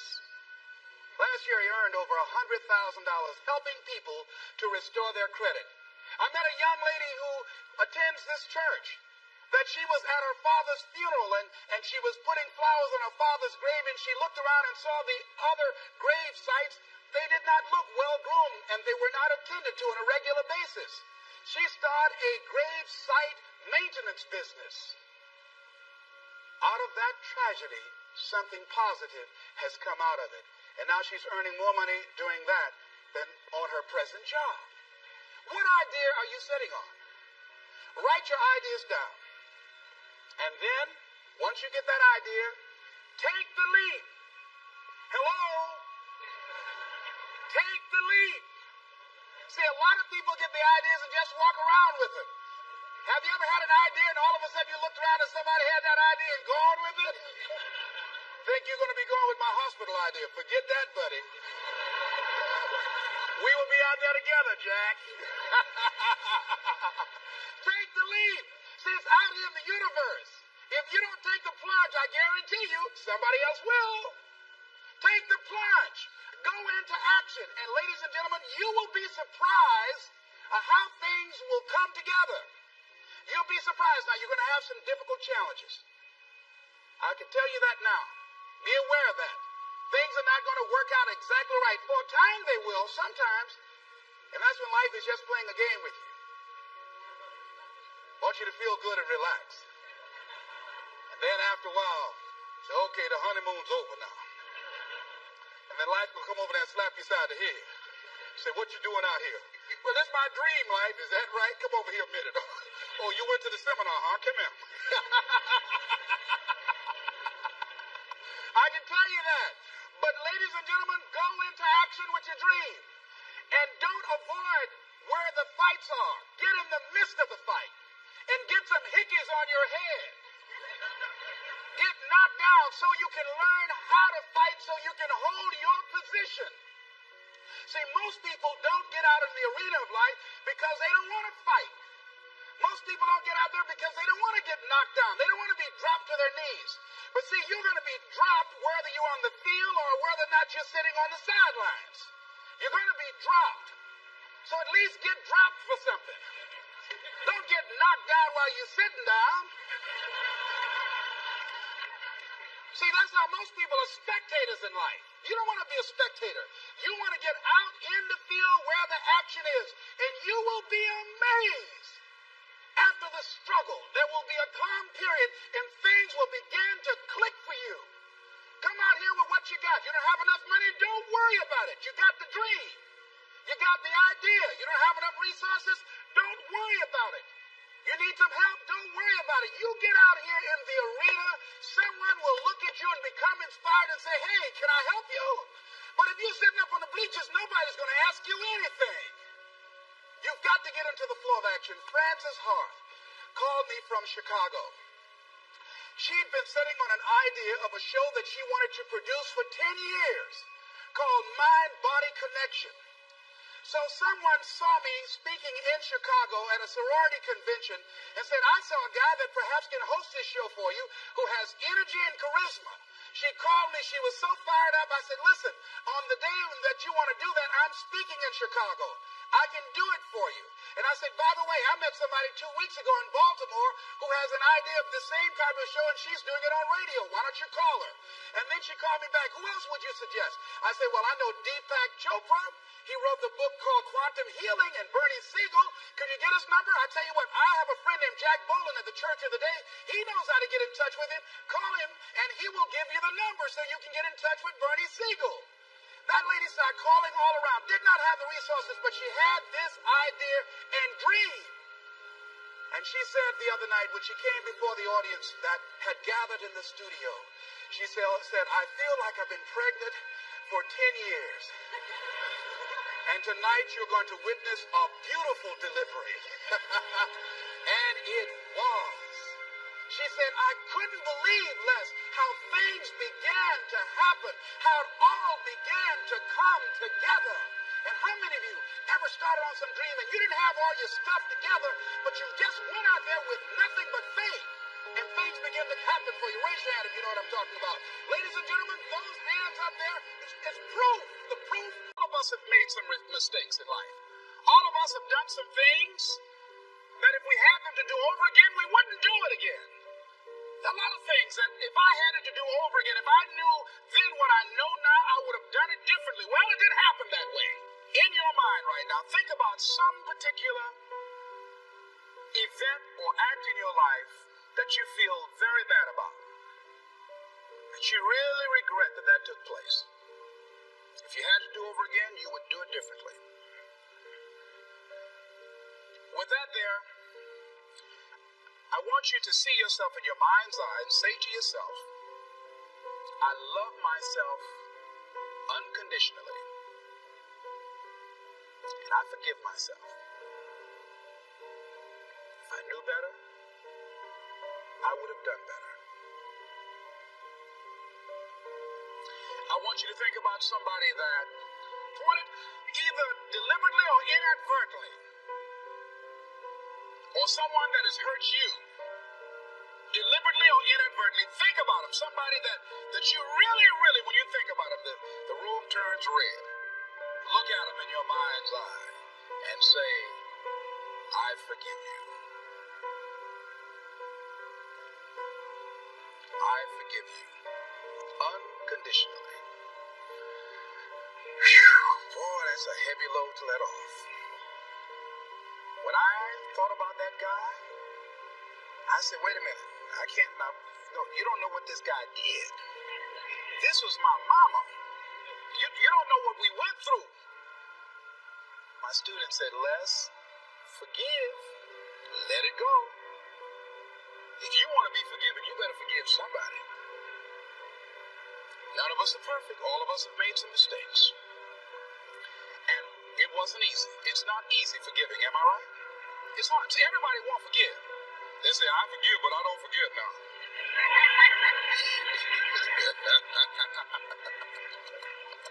Let it go so you can grow. Let's get a little demonstration here.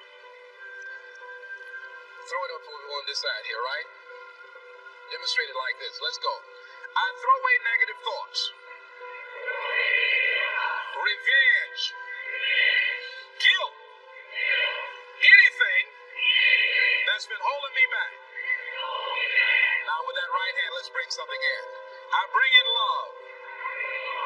Peace of mind. Good relationships. Whole lot of money. Heard a guy give a lecture one time that says, we are today what we were when. And he was talking about the fact that we, to a great extent, behave, think, react because of some previous experience that we've had. One of the things that we know about life is that it is always changing. Sometimes you're up, sometimes you're down. Sometimes things go real well, and sometimes they don't. Sometimes you're happy, and sometimes you're sad. Now that's that thing called life. And when we begin to understand and know that, accepting that reality that we will never ever have things just on an even keel all the time, that you're going to have some ups and you're going to have some downs, but during those down moments, That's where the growth takes place. That's where the work is. See, anybody can feel good when they have their health, their bills are paid, they have happy relationships, the children are acting normal, business is successful. Anybody could be positive then. Anybody can have a larger vision then. Anybody can have faith under those kinds of circumstances. Am I correct? See, but the real challenge of growth, mentally, emotionally, and spiritually, comes when you get knocked down. Somebody said that adversity introduces a man to himself or a woman. How you handle it, that's where the growth takes place. When I was facing some challenges, I had a guy say something to me, and I suggest this is one of the first things that you want to do when you're facing a challenge. You want to get unstuck. Evaluate where you are. Look at it. Assess yourself. Assess yourself and assess the situation. What brought you there? What role did you play? Earl Nightingale had a saying I like. He said, all of us are self-made, but only the successful will admit it.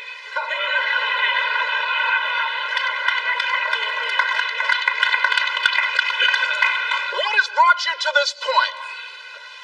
What did you learn from it? Are you learning anything, or are you doing it over and over and over again? Somebody said that insanity is doing the same thing in the same way, expecting a different outcome. Are you going through it, or are you growing through it? Are you bigger and better because of it?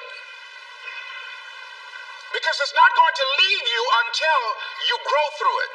I was going through a major challenge in my life that was wearing me out, that was using me. And one of my students told me in a class that I was teaching, Lessons in Truth, she said, Les, until you handle it with grace, it will stay in your face. And it stayed there a long time. The challenges of life. How do we get stuck? A friend of mine went through a divorce. My best friend. He had a wife that did not love him as much as he loved her. It was his first real true love. He was a very religious man. Did not believe in divorce. He made a mistake. And he paid for his mistake with a lot of pain, a lot of tears. And there came to a point where he knew he should have gotten a divorce. But he was stuck. He was stuck in something called revenge. He said, she's made me so miserable, I'm going to pay her back. He was stuck. And he stayed in there longer than he should have because it began to attack him. It began to affect him psychologically. And as a result of that, when he eventually did get a divorce, he took that same attitude to other relationships, looking for something to go wrong. He was burned so badly, he did not want to risk pain again. He was going in relationships trying to avoid pain. When it became too close, he would do something to make sure the relationship did not work. He would always try and find something wrong with the person, because there are no perfect people. So if you look for it, you can find it. He was stuck in revenge. Another friend of mine, working on a job, loved the company very much, expected to retire there. And one day they called him in the office, asked him for his badge and identification, called the security man up, walked into his desk, told him he was fired and he had to leave then. He was devastated. And if you came anywhere near him, he will tell you his story, as we all have stories. Even when he got a job, he went on the job telling anybody who would listen how they fired him unjustly. And he always ended with, it wasn't fair. Life isn't fair. Life just is. It's not fair that birds eat worms, and they do. So we can't even deal with what's fair. But he's stuck in the fact that it's not fair. I don't deserve that. They were wrong. I used to be a state legislator in Columbus, Ohio. During the break, we used to go out on the front lawn of the Ohio legislature, at the Capitol there, and observe people as they came by. There was one particular person that all of us knew. The children, adults, everybody used to pick at him when he came by. We called him Chicken Man. He had a feather in his hat. He had a toy chicken on top of his car that he would drive around the area in downtown, blinking his lights and occasionally blowing his horn. When he got out of his car, he would walk downtown with a baby carriage with two little baby dolls in there and a picture of a woman. And when you say something to him or came near him, you would hear him making the sounds of a chicken. All of us used to laugh at Chicken Man. We didn't know Chicken Man's story. Chicken Man woke up one morning around 3 a.m. and his house was on fire. He panicked and he got out of the window and left quickly, only to get outside to hear his children and his wife screaming for help. He ran back to the door to go in to save them, and the flames were too hot, too awesome. He tried to get in, he couldn't get in. He was desperate, frantic. Pretty soon the cries stopped. They perished in the fire. His brother-in-law came, found out that his sister had died and his nieces in the fire, grabbed Chicken Man and started beating him. You chicken, why did you save my sister? You're chicken, you're chicken. When the people pulled him off Chicken Man, they picked him up and said, are you all right? And Chicken Man looked at him and he started making the sounds of a chicken. He never ever overcame that tragedy. He was stuck from that experience. None of us knew why Chicken Man went around with this picture and these little dolls. I remember when I was stuck in anger for a long time, when I made a commitment to my adopted mother that I was going to purchase her a home. I'll never forget the experience of working real hard to get the money for the down payment. Someone had told me of a beautiful home in an exclusive area of Miami. Went to see it, took my mother there, and she said, yes, I want it. It was on the water. We went to the closing. My attorney said, Les, have you had a title search? I said, what's a title search? Well, we just take a couple of days to check it out and make sure there are no liens against the property that you might have to pay if you buy this home. The guy who was there selling me the house, he said, listen, he said, the only reason that I'm selling you this house and selling it at a loss is because I admire the fact that you want to purchase this house for your mother. I have another guy who will give me substantially more money, but I like you. And I've got to get back to Philadelphia. Now, if we cannot consummate this deal now, then the deal is off. I said, there are no liens against the property? He says, no, of course not. I looked at my attorney. I said, I believe him. I'll sign. She said, Mr. Brown, I'm not questioning his honesty. She said, but business is business. I signed that contract. And we had a big celebration. Everybody in the neighborhood was talking about Leslie coming home, one of the twins that Mamie adopted, to buy her a home. Child, isn't that nice? God is going to bless him. A few weeks later, I received a letter, a registered letter, indicating that the house was going up for sheriff sale on the courthouse steps. A man had filed a $12,000 lien against the property because the previous owner owed him that money. And if I did not come up with $12,000 in 30 days, he was going to sell the house to the highest bidder. I called this man and said, Mister, my name is Les Brown. I purchased this house. I had nothing to do with your prior bill. He said, that's not my problem. He said, you should have had a title search.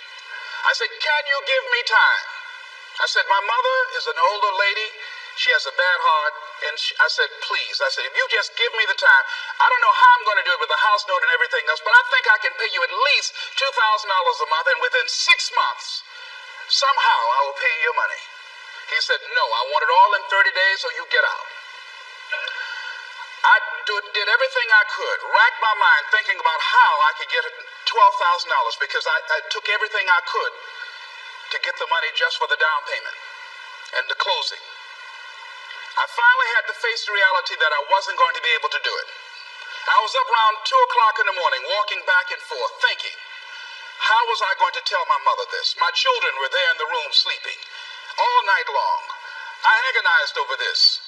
I lost over 23 pounds. Pretty soon I went in the room where my mother was sleeping. And I said, Mama, I got down on my knees by the bed. I said, Mama, I got to talk to you. And she said, what's wrong? I said, Mama, I said, we got to get out the house. I said, in my haste to buy the house, I made a mistake. She said, that's all right, baby. I didn't like this house anyhow.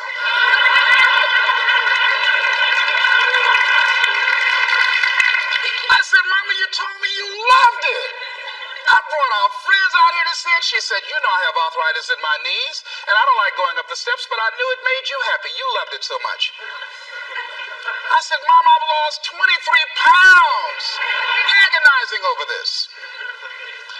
Well, we had to pack up and go back to the old house down the street from Northwestern High School in Liberty City. All those neighbors who came out and saw us leave, those neighbors were there as we were coming back. We went in the house, the roaches were playing cards, saying, come on in and take a hand. I was wiped out. I was embarrassed and humiliated. Words cannot encompass the symbolism of what I felt. I remember when I was unloading the furniture and I began to cry. My sister came by. You know you didn't have any money to buy no house, Mr. Big Time. Hadn't given me a quarter. You know Mama got a bad heart now, y'all. Back where you belong. As I was crying and my head down, taking furniture in, my mama said, hold your head up. I said, Mama, I just feel so bad about this, Mama. She said, hold your head up and dry your tears. You have nothing to be ashamed of. And I did, as we unloaded that furniture in that house. For several weeks, I was numb. I was immobilized with anger. If I had seen that guy, I was thinking about flying to Philadelphia. I had all kind of dreams about him. And I didn't want to hit this guy here. Hitting would have been too good for him. I just wanted to just grab him and just bite him. I just maybe found him. They say, well, we found this guy just chewing on him. Beating would have been too good for him. I'd have just bit him every time he I'd have been like a Doberman pincher. You hear me? God would have said, I thought I made everything, but I don't know where this came from. I was reading a book on forgiveness. And they had a line in there that says, forgive and grow. I had to let that luggage go. You see, your mind is when you go into a service station to get gas, you don't go in there and just start pumping. When you push the lever up, it clears the previous bill. By the same token, if you want to begin to move, you've got to clear your mind of all the unnecessary luggage and baggage that's weighing us down. I couldn't move. I couldn't think about what am I going to do to get out of this situation because I was so concerned about what happened and what he did to me and how bad it was. I was so stuck in that I couldn't even focus on what I should have done. Feeling sorry for myself and angry, none of that was taking me anywhere. So pretty soon I learned through effort, made a conscious, deliberate, determined effort. I had to let it go. I had to forgive it. Let it go and begin to focus on developing myself. And I say to you, you're going to have people to do things to you. Things are going to happen to you. And the most important thing to do is to harness your will and let it go. And move so you can grow. So you can get on with your life. It doesn't matter about what happens to you. What matters is, what are you going to do about it? What are you going to do now, Les? How long are you going to tell everybody at the bus stop and anybody who would stand and listen to you? How long are you going to repeat the same thing over and over and over and over and over again? How many times do we have to hear that? Don't go around telling people what your story is. Everybody has a story. 80% don't care and 20% glad it's you.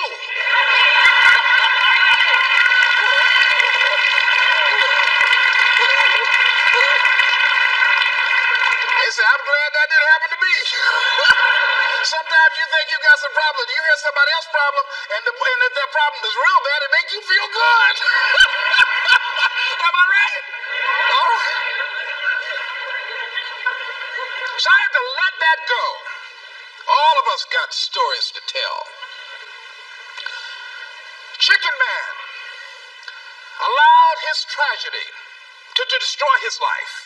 All of us have experienced some tragedy, and if we haven't, we will. And you can either let it destroy your life or you can build upon it.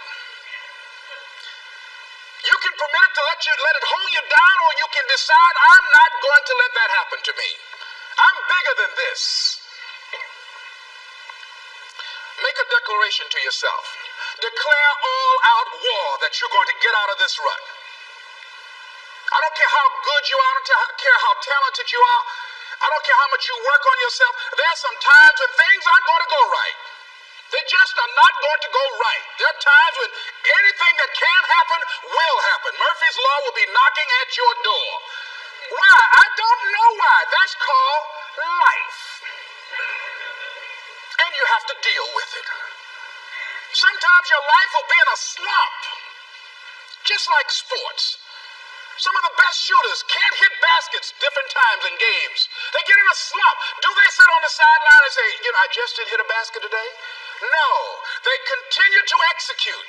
I suggest to you that if you are facing a challenge, don't stop. Stay busy. Work your plan. Continue to do those things that you know that work for you after you have evaluated yourself in the situation. Continue to move. Stay busy, stay busy, stay busy. Repeat after me. Help somebody. And help yourself. Because what you give is what you get. Find somebody that you can help so you can forget about you for a moment. See, sometimes the best thing to do is to be. Sometimes you have to just back up and go within yourself. A bow and arrow, you can't take a bow and just push it out an arrow. You just can't push the arrow out. You have to pull it back and then release it. Sometimes you have to back up and go within and pray and meditate and recharge your batteries. Go away, clear your head, and then come back and look at it from a different vantage point. Don't operate while you're under the spell or the effect of what's going on. Next thing is that you've got to activate the thinker in you. Don't allow your emotions to control you. We are emotional, but you want to begin to discipline your emotion. If you don't discipline and contain your emotions, they will use you. Your mind goes on automatic, just like a guard. I loved reading the book called As a Man Thinketh by James Allen. He uses the analogy of the mind being like a garden. Weeds don't have to have any encouragement to grow. You don't have to water them. They don't have to get sunshine. They don't have to have fertile ground. They will grow through the cracks of a sidewalk. Am I right? But if you want to grow orchids or roses or any kind of exotic flowers, there are special processes and procedures you must go through.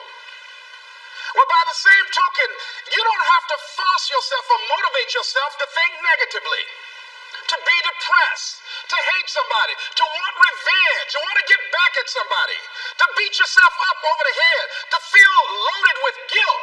You don't have to make any effort to do that. Your mind is on automatic. It will do that by itself. But if you want to begin to move into your own personal greatness, if you want to begin to really enjoy a happy, successful, healthy life, you've got to be willing to go against the tide. You've got to be willing to harness your will and say, in spite of this, I'm in control here. I'm not going to let this get me down. I'm not going to let this destroy me. I'm coming back, and I'll be stronger and better because of it. You have got to make a declaration that this is what you stand for. You're standing up for your dreams. You're standing up for peace of mind. You're standing up for health. You want it, and you're going to go all out to have it. It's not going to be easy. When you want to change, it's not easy. If it were in fact easy, everybody would do it. But if you're serious, you'll go all out. So yes, I'm going to turn this situation around. I'm not going to sit back and moan and cry over what happened and what went wrong and who did what. I'm going to do something about this situation. The next thing that is important is that expect things to get better for you, because they are. See, life is cyclic. You're not, whatever experience you're having right now, it has not come to stay. It has come to pass. Not to stay, just to pass. It's just going through. The biggest challenge is to know what's happening. This is a part of this thing we call life. This too shall pass. And maintaining perspective, putting it in perspective. I was doing a training at a college, and it was a 2-day training during orientation. And in the training that I provide, I'm a motivational speaker, but I conduct processes in personal dynamics, where people begin to go through changes that stimulate the right and left hemisphere of the brain, enable them to see themselves differently. I conducted this particular simulation with these young kids, 17 and 18 years of age, so that they would begin to see how they make decisions and how they would survive in this particular simulation process we gave them. We had them to do it individually and then collectively. Over 30% of them wrote down as their first option, in order to survive, they would commit suicide. First thing they wrote down. Suicide among young people has increased 300%. Over 5,000 will successfully take their lives this year. Why? Why did they do that? I was so shocked. I said, what do you mean? Well, at least we would not suffer. And then they had the nerve to write down all of the other things they were going to do after they committed suicide. I said, listen, Kadumbo. When you come up with a permanent solution for a temporary problem, that's it. Game's over. That's it. You're not going to do anything. Anybody wrote suicide at the top, you can put your pencil down. See, a lot of us, because of our limited vision of ourselves, a lot of us who begin to focus on problems and enable them to overwhelm us, we begin to think that we have no options. We begin to believe that there's no way out. Repeat after me, there's always a way. Where there's a will, there's a way. Shake somebody's hand on your right and left and say, I'm unstoppable.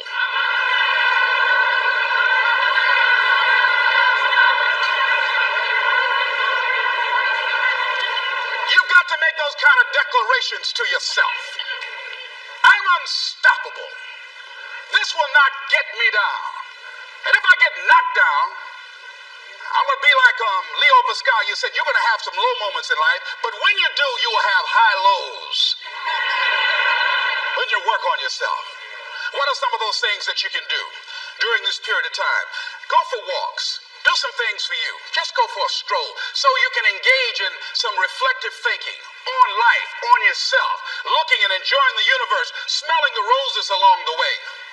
Listen to upbeat music, music that inspires you. I have oldie but goodies. I have strategies that I engage in to recharge my batteries. I'm preparing for that because I know things are going to happen that I cannot anticipate. A very good friend of mine died the other day. I had a program for myself. I have books that I read that inspire me, tapes that I listen to that fire me up. Because you're going to have sometimes low moments when you won't want to get out of bed. You just want to stay there. There are times you won't want to come out the house. There are times you'll be feeling bad and don't know why. What's wrong? I don't know. Just leave me alone. Why did that happen? I don't know. It's called life.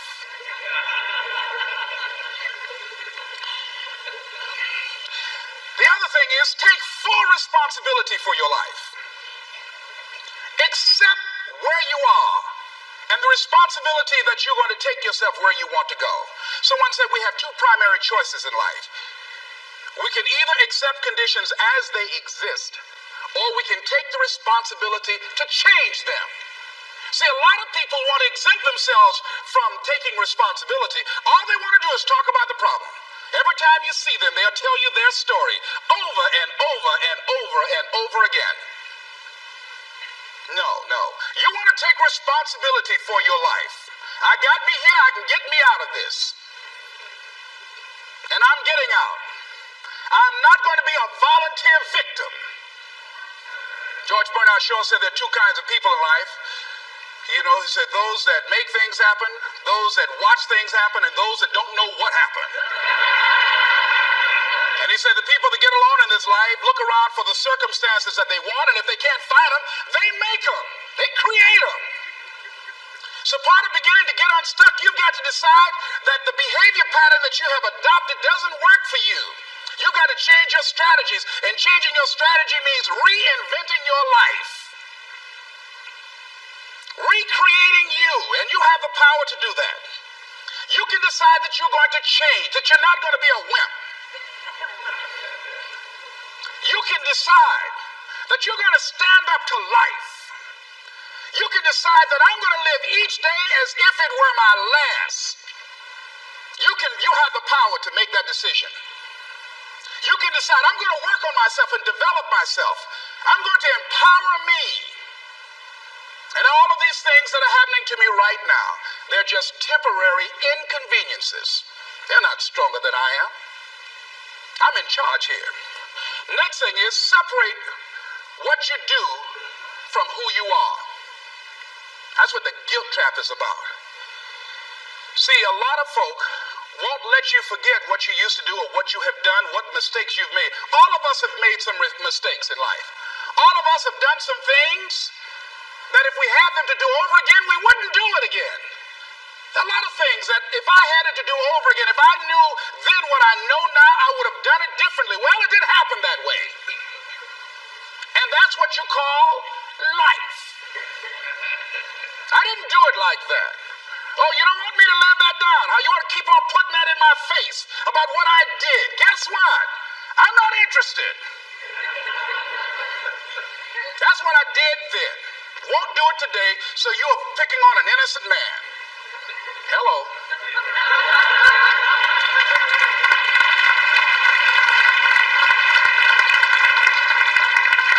So as you're in the process of reinventing your life, write a description of the kind of person that you want to be.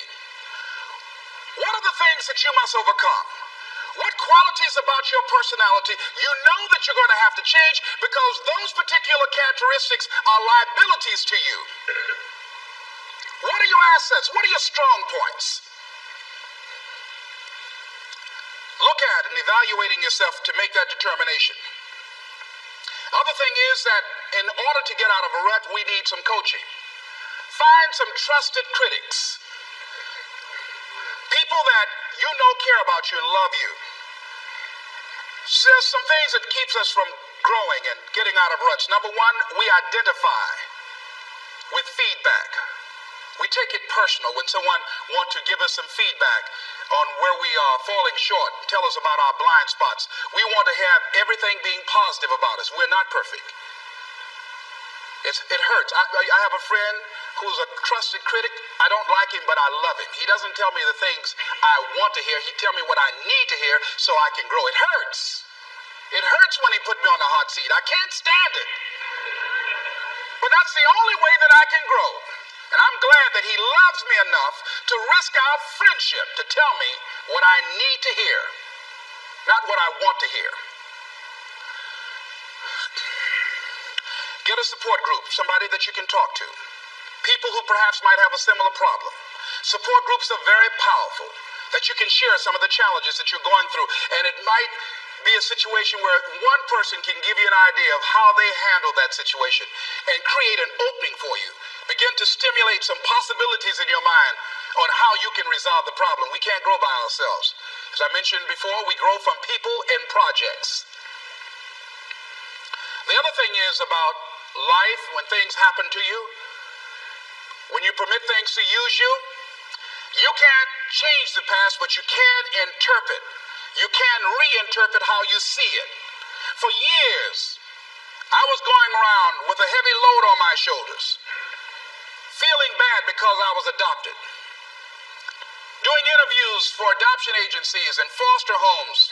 And I was on television once, and I told these people in this particular interview that I was given away, my twin brother and I, when we were 6 weeks of age. A friend of mine, fortunately, was listening to the program. And she said, Les, I'd like to have lunch with you. And so I went over to see her. She said, when a woman carries a baby for 9 months, feeling that life movement in her, it's automatic and natural for her to learn to love that baby, to expect it to come here when she bears the pain to bring it into the world. Your mother, Mamie Brown, When she came in to adopt you guys, she didn't go through that process. She looked at whoever your biological mother was and said, I'll take her. You weren't giving away less. You were chosen with love.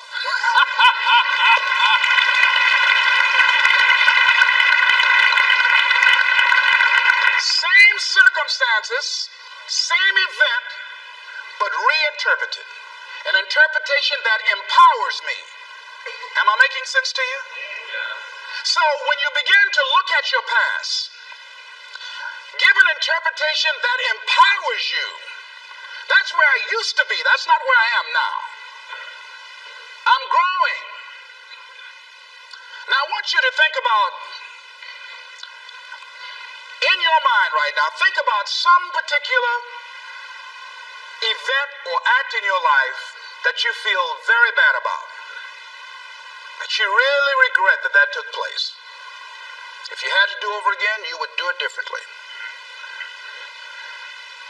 With that there, I want you to see yourself in your mind's eye and say to yourself, I love myself unconditionally, and I forgive myself. If I knew better, I would have done better. I want you to think about somebody that caused you some pain, caused you some disappointment, somebody that you don't like. Let me tell you something about the mind, how it uses you.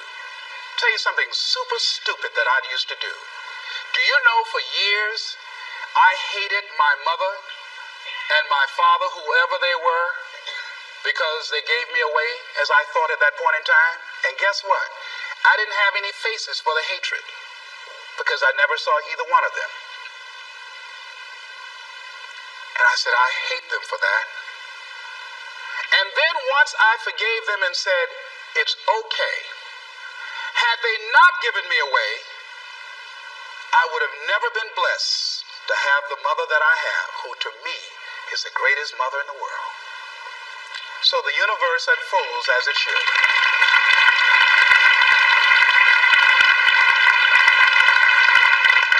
But when I went through this process, saying forgive them, I remember in my mind as I was trying to picture these people, I had two individuals in my mind standing there with no faces because I didn't know how they look. But I released that. I let that luggage go. Think about somebody that you've hurt, somebody that you've disappointed, either deliberately or inadvertently, or someone that has hurt you, deliberately or inadvertently. Think about them, somebody that you really, when you think about them, the room turns red. Look at them in your mind's eye and say, I forgive you. I forgive you unconditionally. Whew, boy, that's a heavy load to let off. When I thought about that guy, I said, wait a minute, I can't, no, you don't know what this guy did. This was my mama. You don't know what we went through. My student said, Les, forgive, let it go. If you want to be forgiven, you better forgive somebody. None of us are perfect. All of us have made some mistakes. And it wasn't easy. It's not easy forgiving, am I right? It's hard. See, everybody won't forgive. They say, I forgive, but I don't forget now.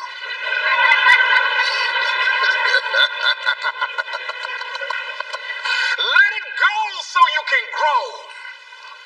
Let's get a little demonstration here. Throw it up on this side here, right? Demonstrate it like this. Let's go. I throw away negative thoughts. Revenge. Guilt. Anything that's been holding me back. Now with that right hand, let's bring something in. I bring in love. Peace of mind. Good relationships. Whole lot of money.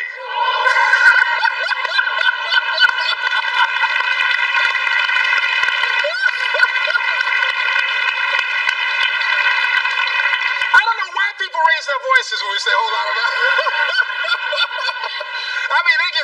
hands too, you know what I mean? And usually people don't use one hand, they use two hands, see? They try to borrow somebody else's hand, you know?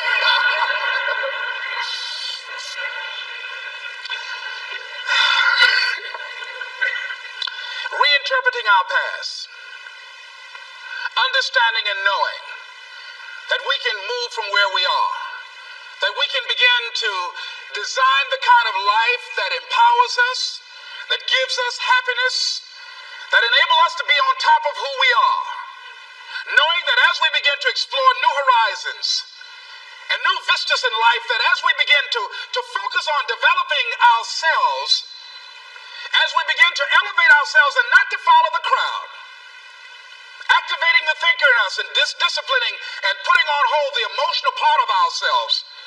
It's not easy, but through practice and practice and practice, practice makes what?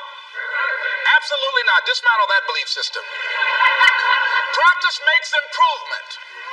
You can always better your best. You can always go beyond anything that you have ever done. You never hit a state of perfection. You're always bigger than what you do.